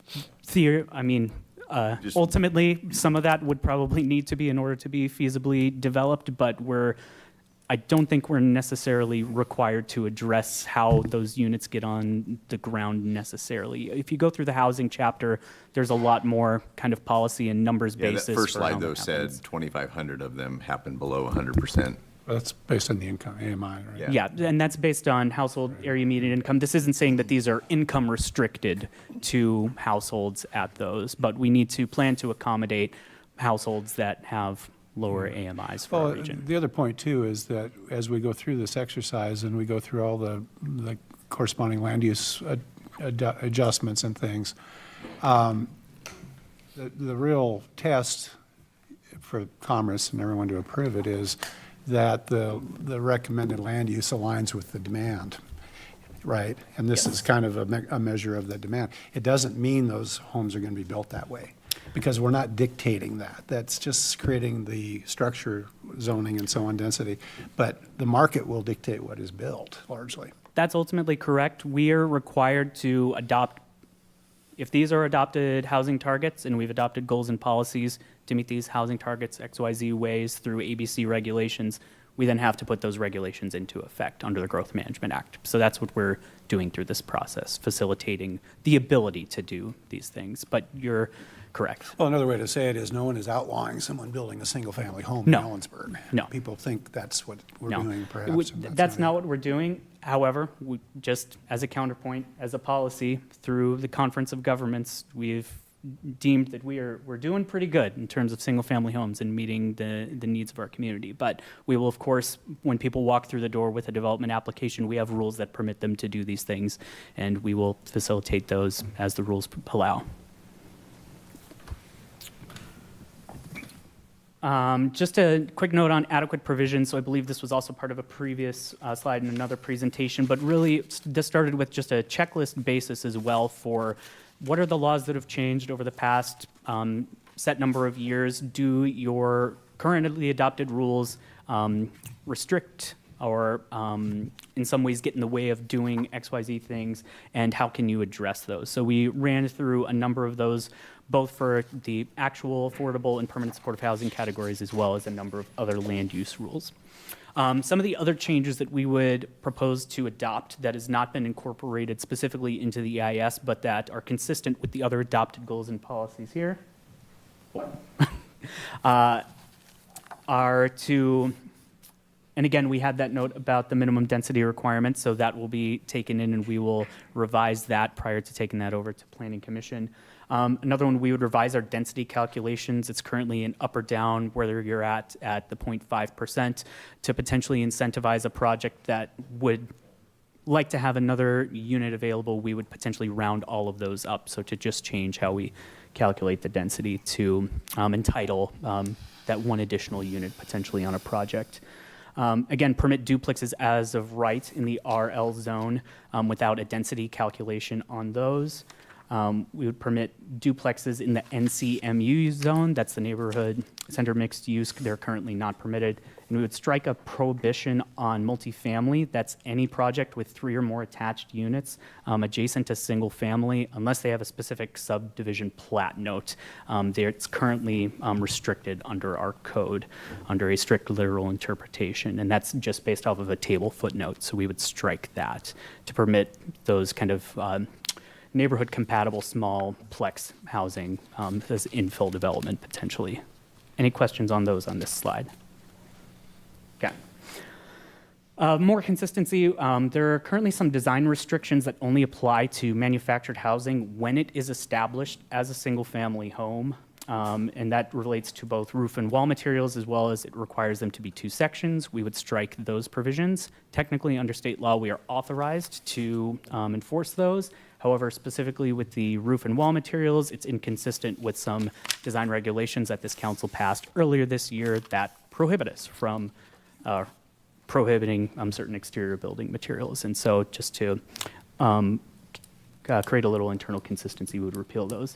We would also apply single-family design standards to some of those small multiplex housing if they specifically had a single primary point of entry. So think of a 4-plex or a 6-plex small apartment, maybe 2-story home that literally looks like a home with a single front entrance, maybe a single rear entrance, where all the units are accessed by a single interior corridor. From the street, it looks probably like a larger single-family home and is compatible with a single-family, largely single-family neighborhood.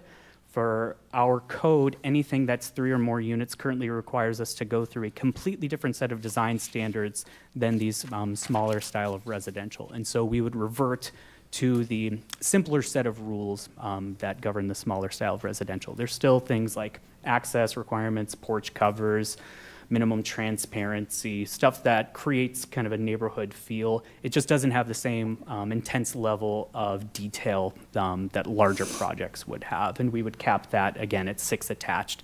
And it would be restricted to where there's a single primary point of entry. So it wouldn't be sort of a 8-plex sort of thing where there's individual doors. That would still be governed by a different set of design standards. One of the other ones that staff have discussed is the reducing parking standards for both duplexes and multifamily for all of those to 1 space per unit, as well as striking the incremental additions that are based on bedroom count. And there's a little deviation between those as to what the bedroom threshold count is, whether you're doing it based on the number of bedrooms or if it's as the base or if it's the type of unit that's the base. The only exception would be in the CC zone outside of the historic district where the current standard is 0.7. We would retain that as it currently exists as part of this proposal. Parking has been specifically identified at Planning Commission and Affordable Housing Commission as an extreme cost to developing multifamily housing. There are estimates in the planning literature that it's anywhere from $20,000 to potentially $35,000 per space to develop just as a surface parking area. If you have 1 car and it's a 2-bedroom space, but they built 2 spaces for the apartment, you're paying in your rent the cost of that space, whether or not you're using that second space. And so it creates kind of a inverse subsidy to folks who potentially overpark on the property.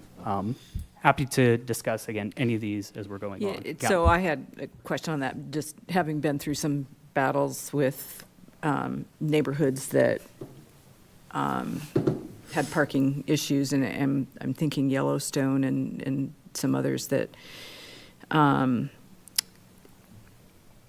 when you have students and you have a 5-bedroom house, you typically have 5 cars. And so if we're not going to have a per bedroom addition, you have one 5-bedroom house with 1 parking space? These wouldn't apply to detached homes, so those would still fall under our single-family standard, which require minimum 2 per residence. Okay, so we're talking about maybe 1 to 3, studio to 3-bedroom apartments. That would be the typical product that I would imagine would be built as a multifamily, and yeah, when those are attached with 3 or more units, yes. Okay. Or duplexes as well. Okay. Is the state doing anything with either the building or the fire code for fire suppression systems? Because normally it's triplex and above is, you have a sprinkler system. There are different standards. I believe that is generally the case. I'm not a building code expert. So far as I know, they're not moving on any sort of preemptive directions on that route. There are other states and jurisdictions that have, though. I think the city of Memphis doesn't require sprinklers for up to 6 units, and so some jurisdictions that have more home rule authority under their state statutes have been moving that direction. I don't know that that's an area that we would go, and these are technically overseen by our fire marshal anyway, so there's an interjurisdictional question on some fire and building application. I foresee the parking issue being an issue for development of these kinds of places in neighborhoods. As we saw with Catherine Park, the parking concerns and the number of parking, even when we increased beyond the one that was required, one space per unit that was required, there were still concerns in that neighborhood. So, we have to meet state law, but yeah, and again, these are beyond state law. So these are things that we believe are consistent with some of our housing goals to incentivize and encourage development of the types of housing that we have identified as meeting our needs based on those AMI thresholds. So the question becomes so if you have 3-bedroom apartments and you're asking for 1 parking space, sometimes that's okay. But a lot of them will rent with at least two vehicles. And where do those extra vehicles go? That's street parking. Maybe if it's available. And on some lots, Like it will be. Catherine wouldn't be. But some lots,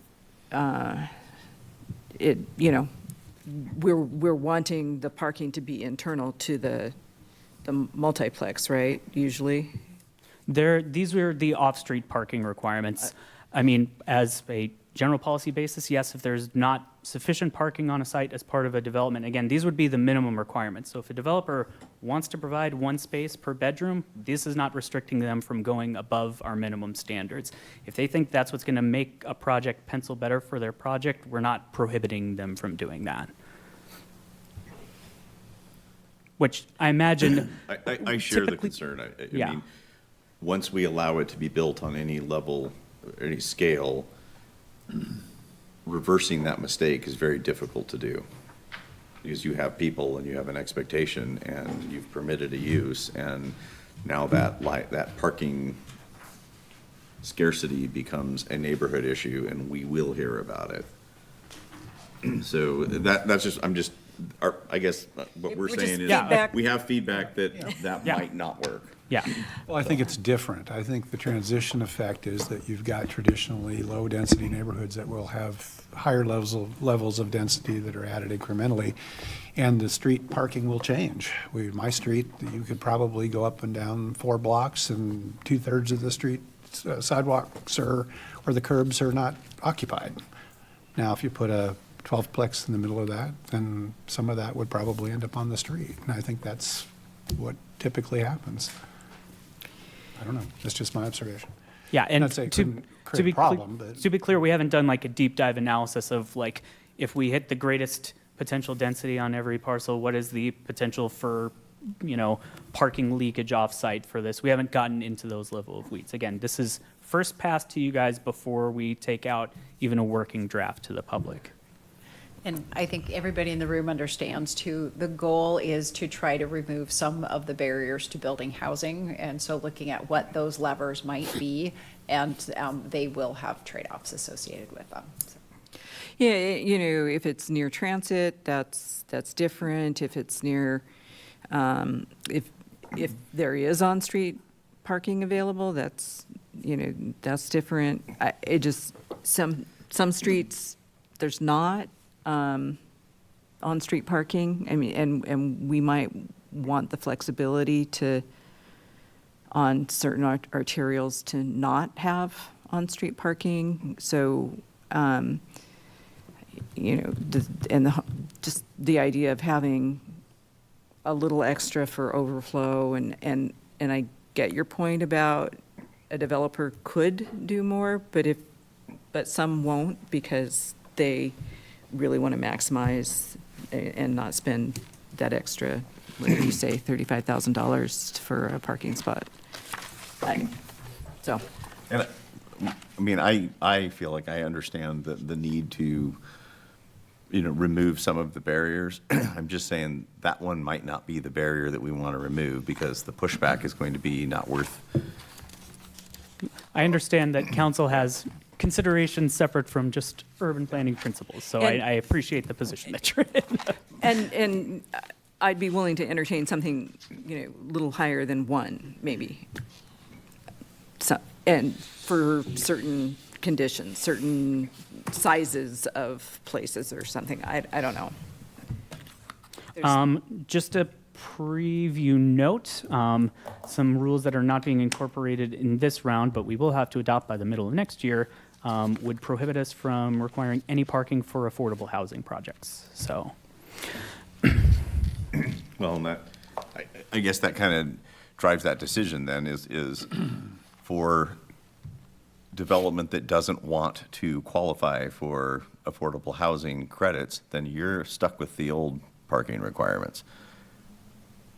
And to me, that just absolutely makes, if we're going to have to accept it for one set of housing, we have to offset it for a different kind of development and a different kind of housing, because we're not going to be able to accommodate all the parking if all of this stuff is next to each other and we don't have, minimums that represent what people actually do. And again, and we can get into all of that. And again, I appreciate the position that you're in, but again, that would be that we can't require any parking on site. They may have a need that they feel that they would need to accommodate as part of those projects. It's difficult for me to imagine a developer not providing any off-street parking, even for an affordable housing development, because most folks here do have cars and have gotten here to this community with a car. Moving on, I appreciate your thoughts there, and we will go back to that piece. We would propose permitting transitional housing and permanent supportive housing by right in the neighborhood center mixed-use zone that's currently a conditional use and requires a CUP in that zone. This is another piece that gets us a little bit in the weeds, so if you'll bear with me. On the left is our existing street frontage type map that applies to properties when we're applying our design code. So this relates to really how the building has to be developed with reference to the street. So things like transparency, entrance to the street, as the code is written, some specific building details. On the streets that you see highlighted in red, those are considered storefront streets. So those, in the current rules, we do not permit residential uses within 30 feet of the sidewalk on the ground level. Council may recall that these were the ones that we've recently designated also as major pedestrian corridors in order for us to not flout some other recent preemptive laws that we can't restrict these uses unless we so designate streets as those. Can you just orient folks to where that Oh, yes, I am so sorry. I look at this all the time. Here's the county courthouse for folks. Here is Pearl and Fourth, which is in as I always orient myself, kind of the hub of downtown, so the Davidson Building would be at the northeast So corner of second- that. The Unity second Park's through right there. Sixth, Yes. and then Water to Yeah. Ruby or to Pine? So University down to Second Avenue here, yep, water over to just Ruby on the 4th Street side and to Pine Street.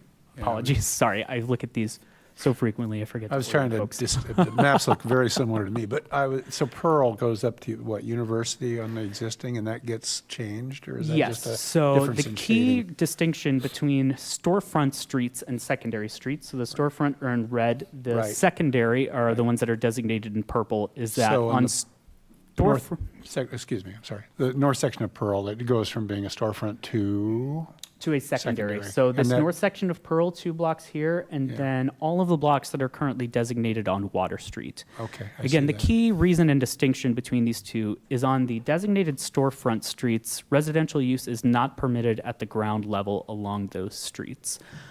We would propose remapping these and then clarifying in our rules for secondary streets that residential uses are permitted at the ground level along those. These were highlighted for the Planning Commission at a recent meeting. We also had a separate kind of sit-down confab with some members of the development community and the Ellensburg Downtown Association who strongly endorsed these changes. Because there are potentially redevelopable sites along these blocks that are outside of the kind of true core of downtown where we have the existing brick building stock from the 1889 rebuild. And so there's the opportunity to potentially develop those with ground level residential or even exclusively residential uses on some of these sites. That currently is not permitted because of the street front designation solely.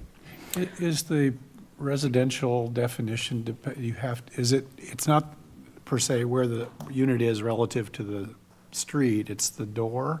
It's ground level residential within 30 feet of the sidewalk is not permitted on storefront streets. So I think one of the building that Tyler Glenn has, I'm trying to remember the block, but it's on, Water and 4th? 4th. I mean, some of those That came in the door ground floor-ish right units- before those design standards So went those into wouldn't effect. be that kind of design wouldn't be permitted on the storefront street? Is that in the Currently, future? correct. Yeah, but we would permit something like that along these secondary streets that what we would redesignate as secondary streets. I remember when this was presented a month or two ago in concept to the Planning Commission, there was some real question whether that was a wise approach, prohibiting storefront level residential as a way to really eliminate innovative design, if that makes sense. I think the intent, and again, I wasn't there when these were passed, I believe in 2013, if memory serves. I believe the intent was to incentivize and induce more commercial uses, the actual mixed-use structure,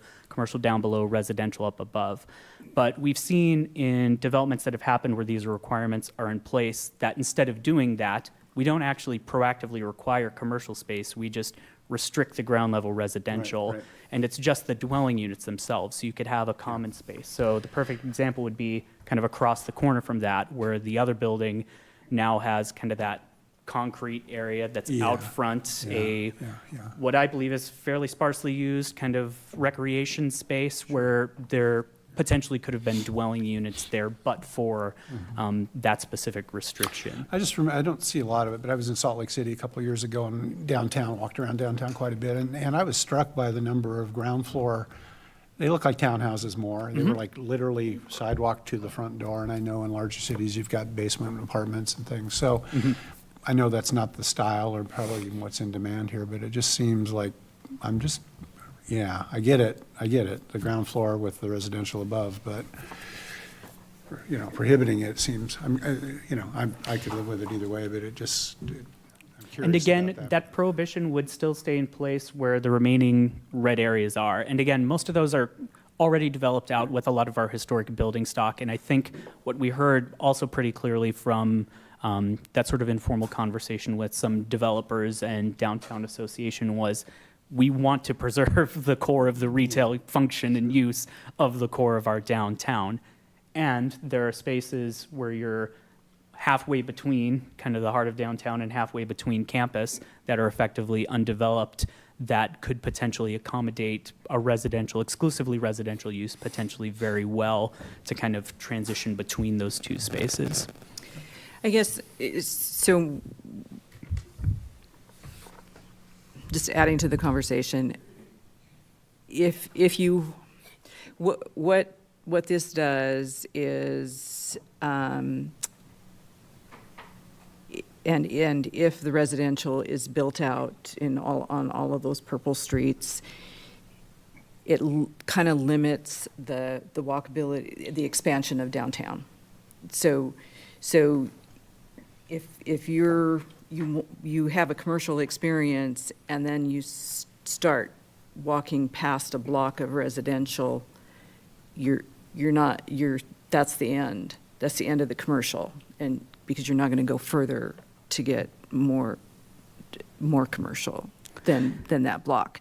So that was the intent of the storefront streets originally, and the secondary, the limitation on the secondary.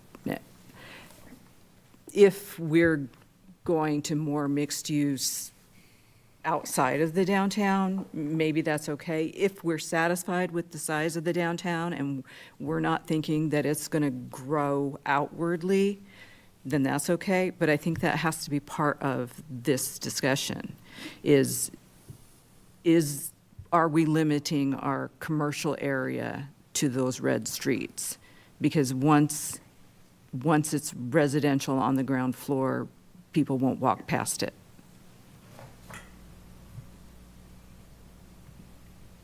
Or they'll walk past Go it. to another, Yeah. to another commercial area. Yeah. Because that you're separate, now you're in the residential area, you're not in the commercial area anymore. That makes sense. And I mean, I learned that at an EDA, or not at Ellensburg, but at a downtown association conference, right? And that was the message that was driven home, is you need the continuity of the But commercial. it doesn't appear to be broken up. I mean, the red is all together. Yeah, Core of it. it is, and so, but Get smaller in the proposed. Just for reference, like this is Kelleher Motors here. This is a development that has already developed without pushing to the street front. There's actually parking that's fronting the street right here. This is an undeveloped gravel surface area.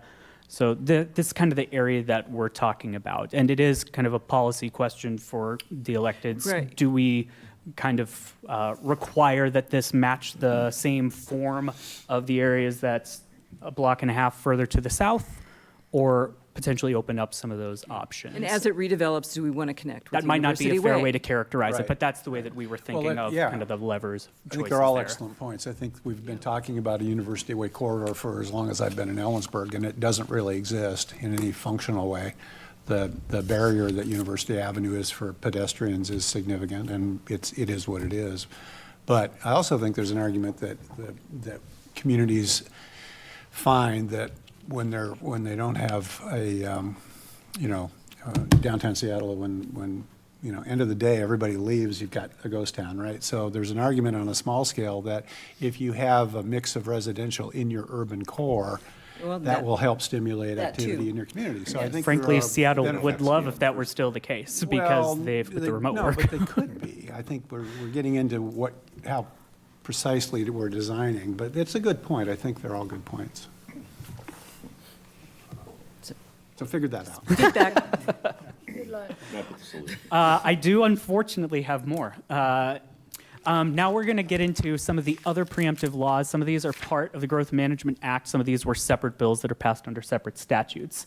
Some of them got really nitpicky. We are only allowed to require a minimum parking stall size. The largest minimum parking stall size we can require is 8 feet by 20 feet for residential uses.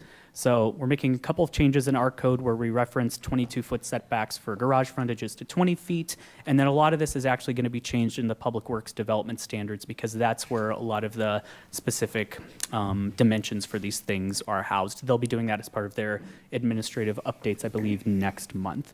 We also have to permit up to 6 existing non-conforming spaces, so whether they're constructed differently, marked out differently in terms of size, to count toward a residential development on an undeveloped lot, or if they wanted to put new residential uses in an existing structure on there. Just a suggestion, anything that's required, highlighted as required, and then we don't have to talk about it as Cool. much. We're going to have a handful of these. So residential parking preemption, religious shelter preemptions for things like outdoor encampments, safe parking efforts, overnight shelters, and temporary small houses. When those are on property owned or controlled by a religious organization, there's a ton of very prescriptive and narrow preemptions and authorities. So we would mostly reference the RCWs to incorporate those. And there's a good definition for religious organization, right? There is the definition of religious organization per this RCW. Yeah, we don't need it as long as, I mean, it is what it is. Yes, there is. Density bonuses. We have to adopt a specific additional density bonus for housing that is developed on a property owned or controlled by a religious organization. The wording of this one threw us through a couple of loops, but we're ultimately going to adopt another section of our density bonus chapter that would just apply to these. It would effectively allow 150% of the existing density bonus on a property. This isn't religious organizations, but there's new preemptive standards for shelters. So we basically have to treat them like any other land use for our purposes. So under our current zoning code, we have a number of standards that relate to services on site and operations that we can't enforce anymore. There are some specific things that we can still require from them, like personnel policies, single point of contact in case of emergencies, and we would include those in code. Composting, we have to permit composting. Design. Could you back that up 1 second? Sorry, I don't want to hold you up. But yeah. Oh, okay. I thought composting was becoming an EPF. I'm sorry. Oh, no. I conflated those two. I'm sorry. It's not becoming an EPF. We are incorporating the definition of organic materials management facilities to our EPF definition. Not to include composting. Got it. Yep.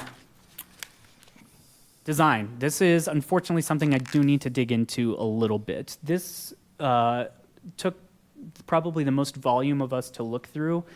There's a new preemption for the types of design requirements that we can impose on exterior design of new development. And those standards have to adopt one or more ascertainable guideline standards or criterion by which an applicant can determine whether a design is permissible. Ascertainable, per Webster, means capable of being learned with certainty. So there's no fudging the numbers, there's no subjectivity allowed in it. Even if it's a guideline where it's an option, it needs to be clear how they can meet the guideline, the thing that we're preferring to do. And those standards can't result in a reduction in density, height, bulk, or scale over what would otherwise be allowed for a development in that zone for that type of development. I was going to ask, did that, don't go off track, but did that effectively eliminate form-based codes? I mean, it seemed we were all in on form-based codes when we did our land development code, but now it seems like that's a little too prescriptive. It's only if they do generally those vague way. specific things, right? So you could have form-based code if it's part of the base zone entitlement, right? If it's more kind of permissive language versus restrictive language for certain types Now, we were of getting things. into windows and transparency levels. And Yeah, and we can still maintain those elements if they are clear and objective and don't reduce bulk, height, and density. That's questionable whether they were clear and objective. They were depending on 15%. the mind of the reader, I Yeah. suppose. So just some examples of stuff, and the top 3 are hypothetical, but based on some stuff we have in our code. So a compliant regulation might say something like parking lots along an interior property line that need this type of landscaping at this type of depth, where there's dimensions, there's material standards, and you can look through and figure out what you need to do. That is all compliant.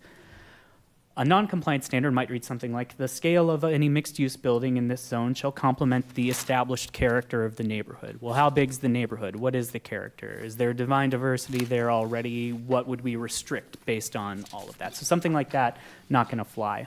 Or when located near a residential zone, the maximum height of your commercial building has to be reduced to the maximum height of that zone. That would specifically restrict the height based on a consideration other than what you're allowed to do in that underlying zone. So that can't be implemented anymore. The bottom one is one that's actually in our code. It asks for a certain type of design to use window or entries that reinforce the pattern of small storefront spaces. I don't know how to measure what a small storefront space is versus a larger one. So there's elements of subjectivity in these that we can no longer enforce as of the adoption of our comprehensive plan.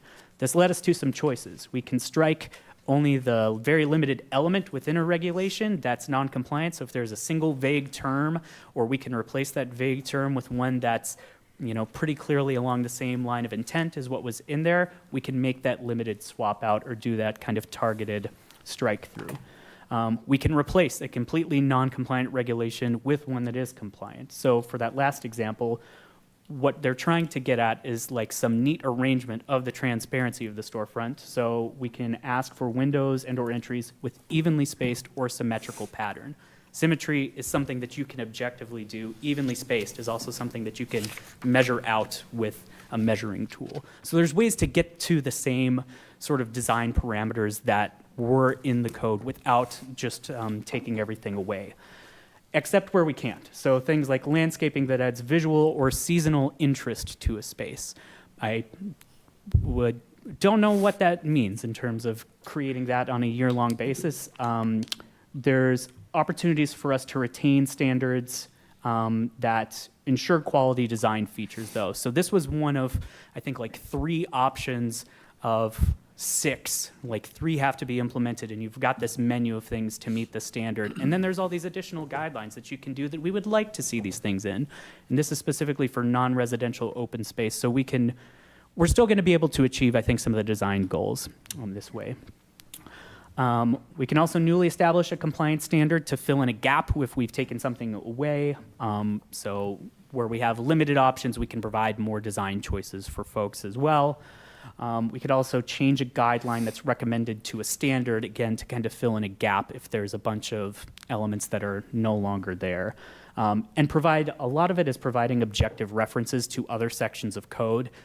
This choice was made a lot in our regional retail commercial master site plans, which had a lot of non-compliance with the statute. Doing all of that also allowed us to then reorganize where stuff should be together but is not in code, and has been, frankly, a little bit frustrating to administer, and I imagine a little frustrating for the development community. So there's 3 different areas that talk about landscaping standards that apply to a side yard property line depending on what the thing is. We're just going to put them all in the same place. That way you don't have to look across 4 different chapters. The other big change is that we can only have a single meeting if there is a public meeting about design, and except for Landmarks and Design Commission, they can potentially have more for theirs. But the regional retail commercial master site plans currently require council approval after hearing examiner recommendations. So that would just change to a type 3 permit, hearing examiner only. Any questions on all of those pieces? The vast volume of what you're going to see in our proposed ordinance is attacking this beast right here. So it's going to look like a lot of nitpicky strike through, changing, moving around stuff. A huge portion of it is really just trying to hit on that. There's a couple of other things that we wanted to address at the same time. One of them is about our design permits. So it's either a type 1 or 2 permit under our code. It's an administrative process, but a type 2 requires limited public notice and comment. The permit type, I think, is meant to entitle a conforming site or building design. The LDC permits, the upshot of that is that they're confined then to the Local Project Review Act. So we have to, once we determine it complete, issue a decision within a certain amount of time.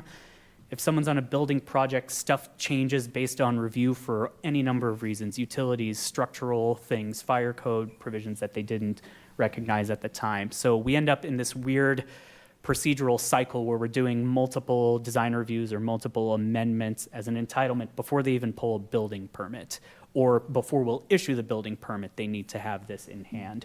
We think we can just put it all into the same review process because it's all administrative anyway for most of these review types. So we would repeal this permit, all of the standards that we're, again, looking to substantially revise based on the last thing, would just be reviewed when someone pulls a commercial building permit for a project. Any questions there? Okay.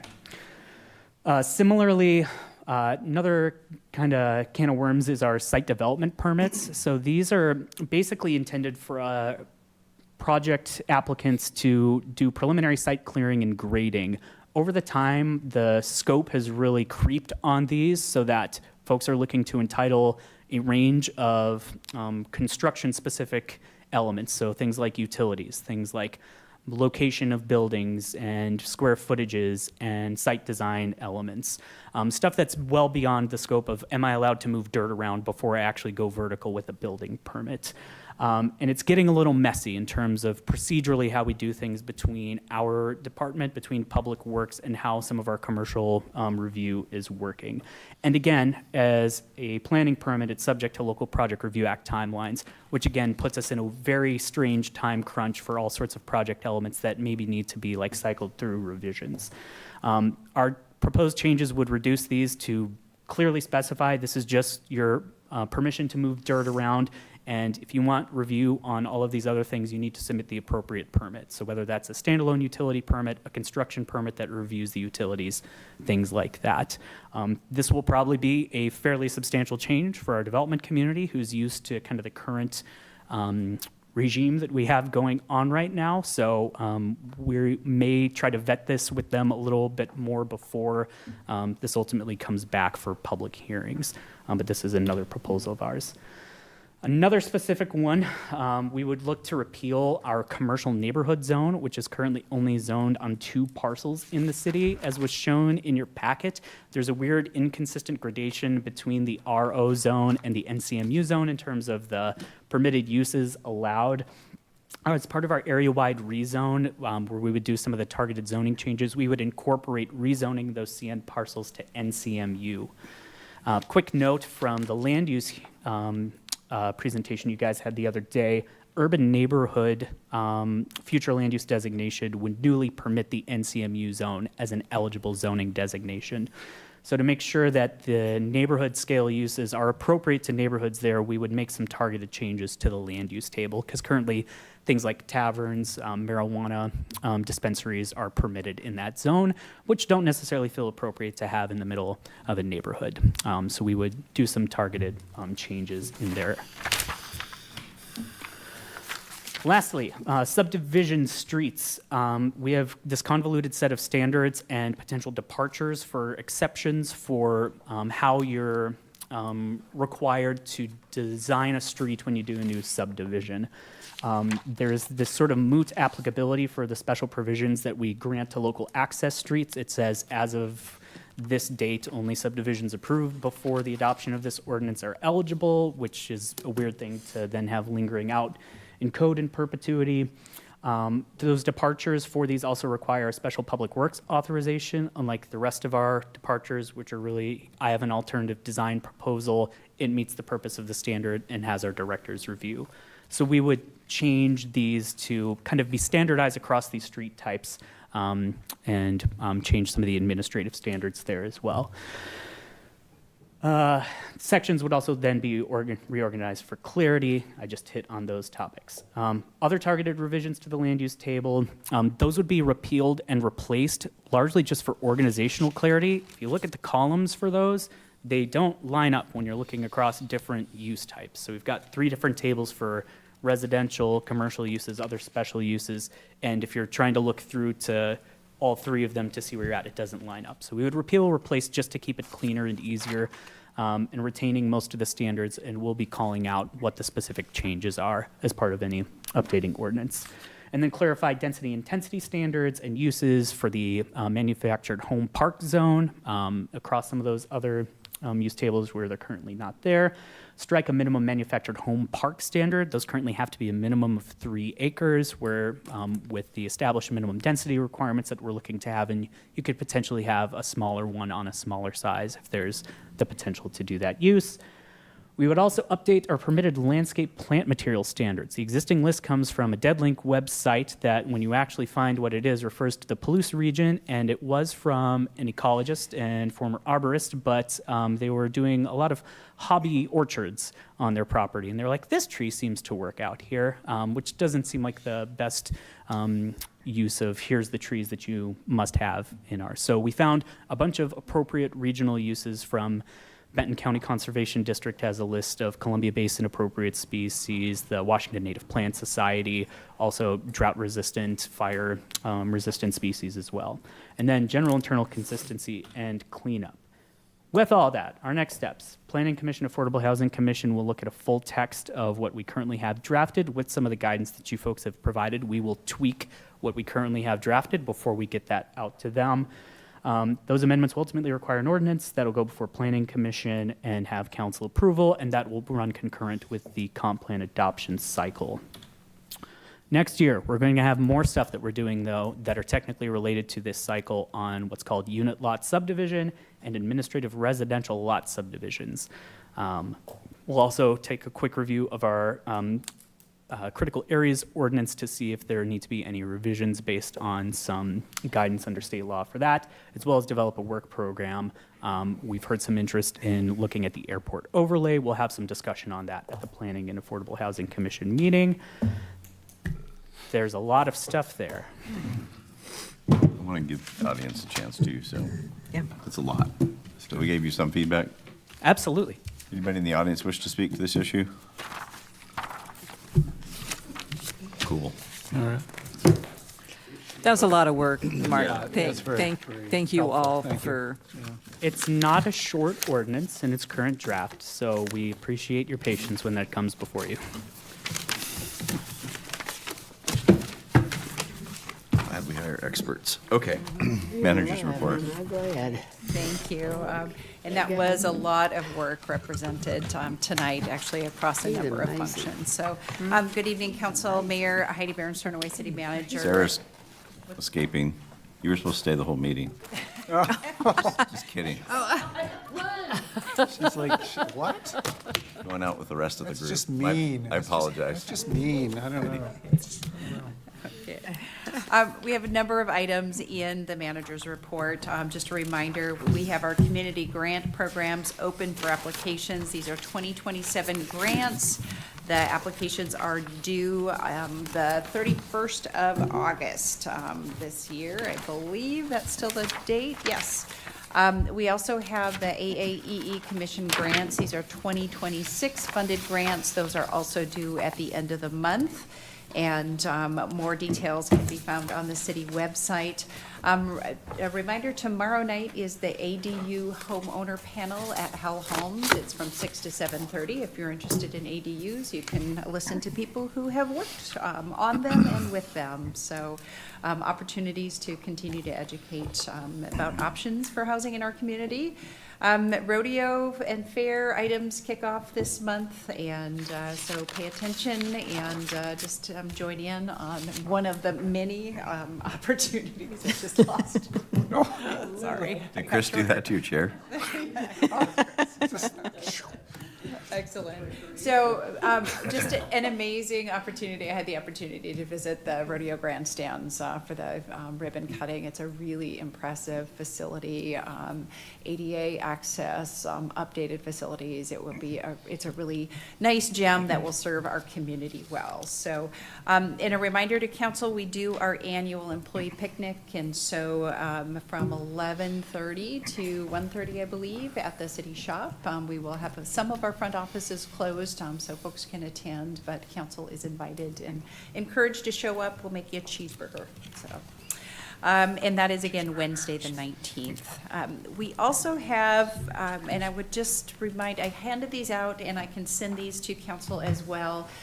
This week, we kick off our community results team, and so this is part of our priority-based budgeting, and what I provided you are the matrix of attributes that we rate the programs on. And so these are sort of basic attributes, are, you know, what is the level of mandate? A lot of the things that we do are required, and a lot of the things we do, we're the only ones who do these things. And so those types of programs and proposals will rate higher. And so we created a matrix, and you can see the scoring. If you have any feedback on the scoring or any of the items, feel free to reach out to me. But we will do orientation this week, and we are working very, very diligently, and especially in finance and across our departments, to prepare all of that information that the community results team gets to look at. We have a tandem staff results team.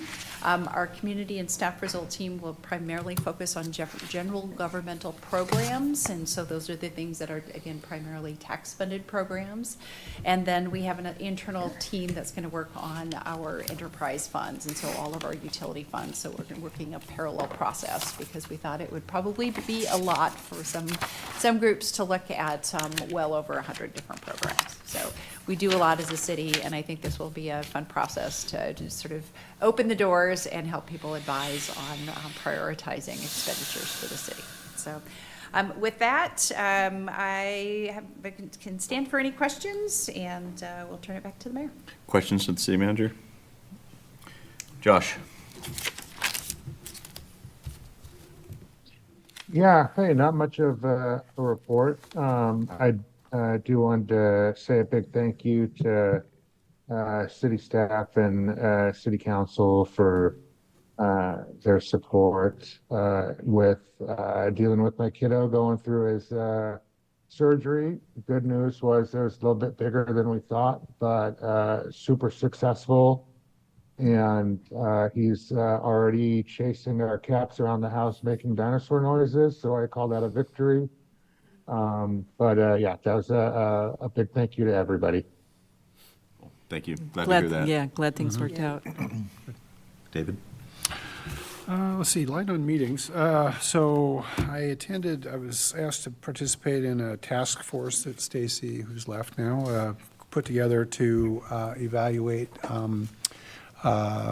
some refinements to the Chapter 9, Chapter 2 of the comp plan, the old Chapter 9, the new Chapter 2, and it's mostly zeroed in on policy and goals and that kind of thing. So Councilmember Goodloe was also on that with me, and I give Stacy a lot of credit. It was a very productive conversation, but it wasn't exactly linear.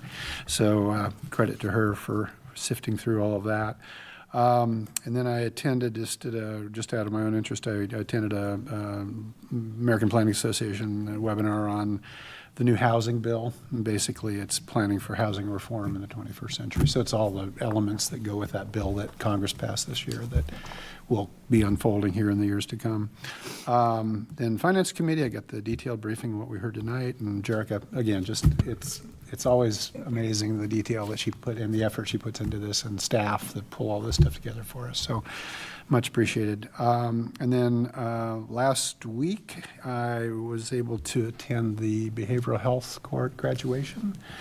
And it's if you haven't done it and you're interested in kind of getting a feel for how the community works, I think there are a lot of really good stories coming out of that, and a lot of people put a lot of time into that. So that was a highlight. And then I was able to attend one of the performances of our Shakespeare in the Park. So once again, our downtown, our Unity Park is becoming a venue, and even though the smoke canceled the Thursday event for us, I was able to see Friday. So one of our own city staff, in fact, was prominent on stage. I was shocked. So Mark did a great job. Mark Rudd was quite good, and I saw I think Kelly did some artwork for the posters and stuff. So it's nice to see our city staff getting involved in community events. So that's all I had. I attended the Yakima Basin Fish and Wildlife Recovery Board annual meeting, where we forwarded on a number of grant proposals for fish habitat kinds of projects. And also attended a listening tour from Department of Ecology, Washington Water Futures. It was, talking about water. Bad news. Nothing too happy in that, I'm sure. Well, it wasn't, I guess the background, Yeah, we could be Phoenix, we could right? be worse. Yeah.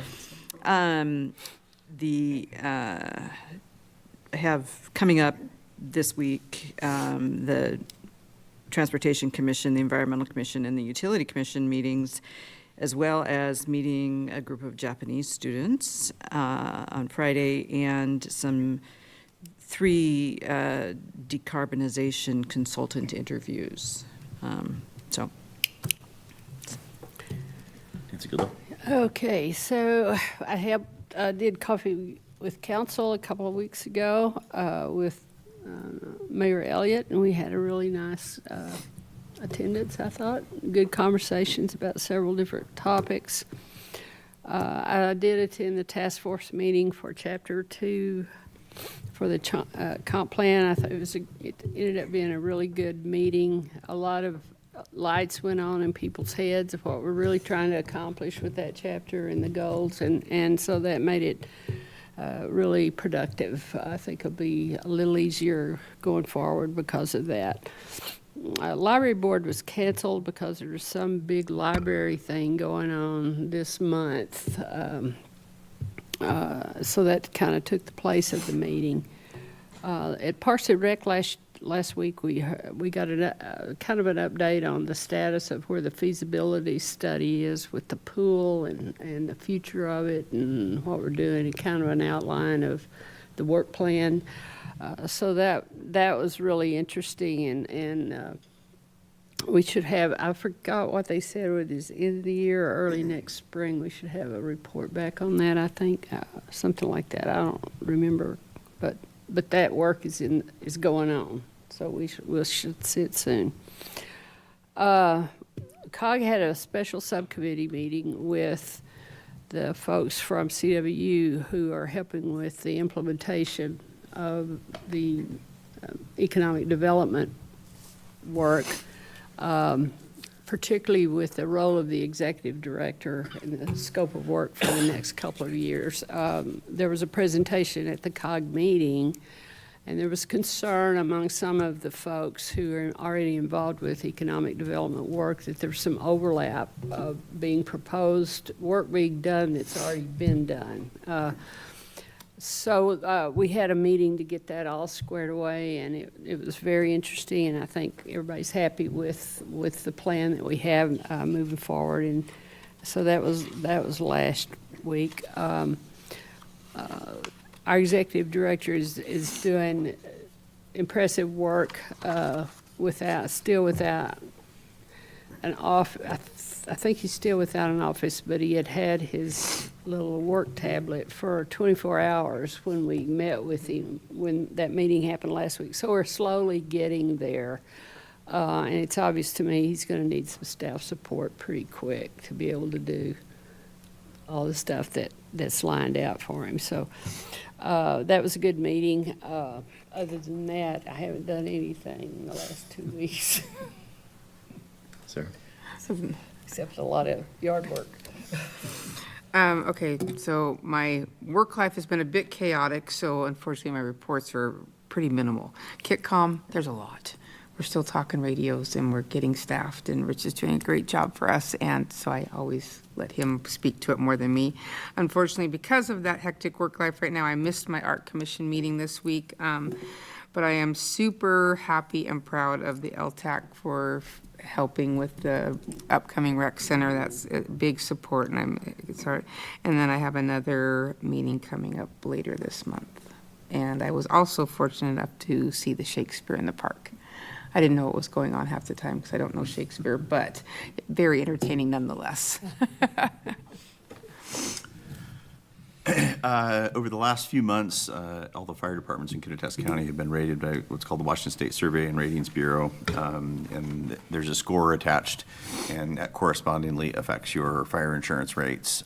For businesses, it's significant. For residential properties, many times it's a smaller portion.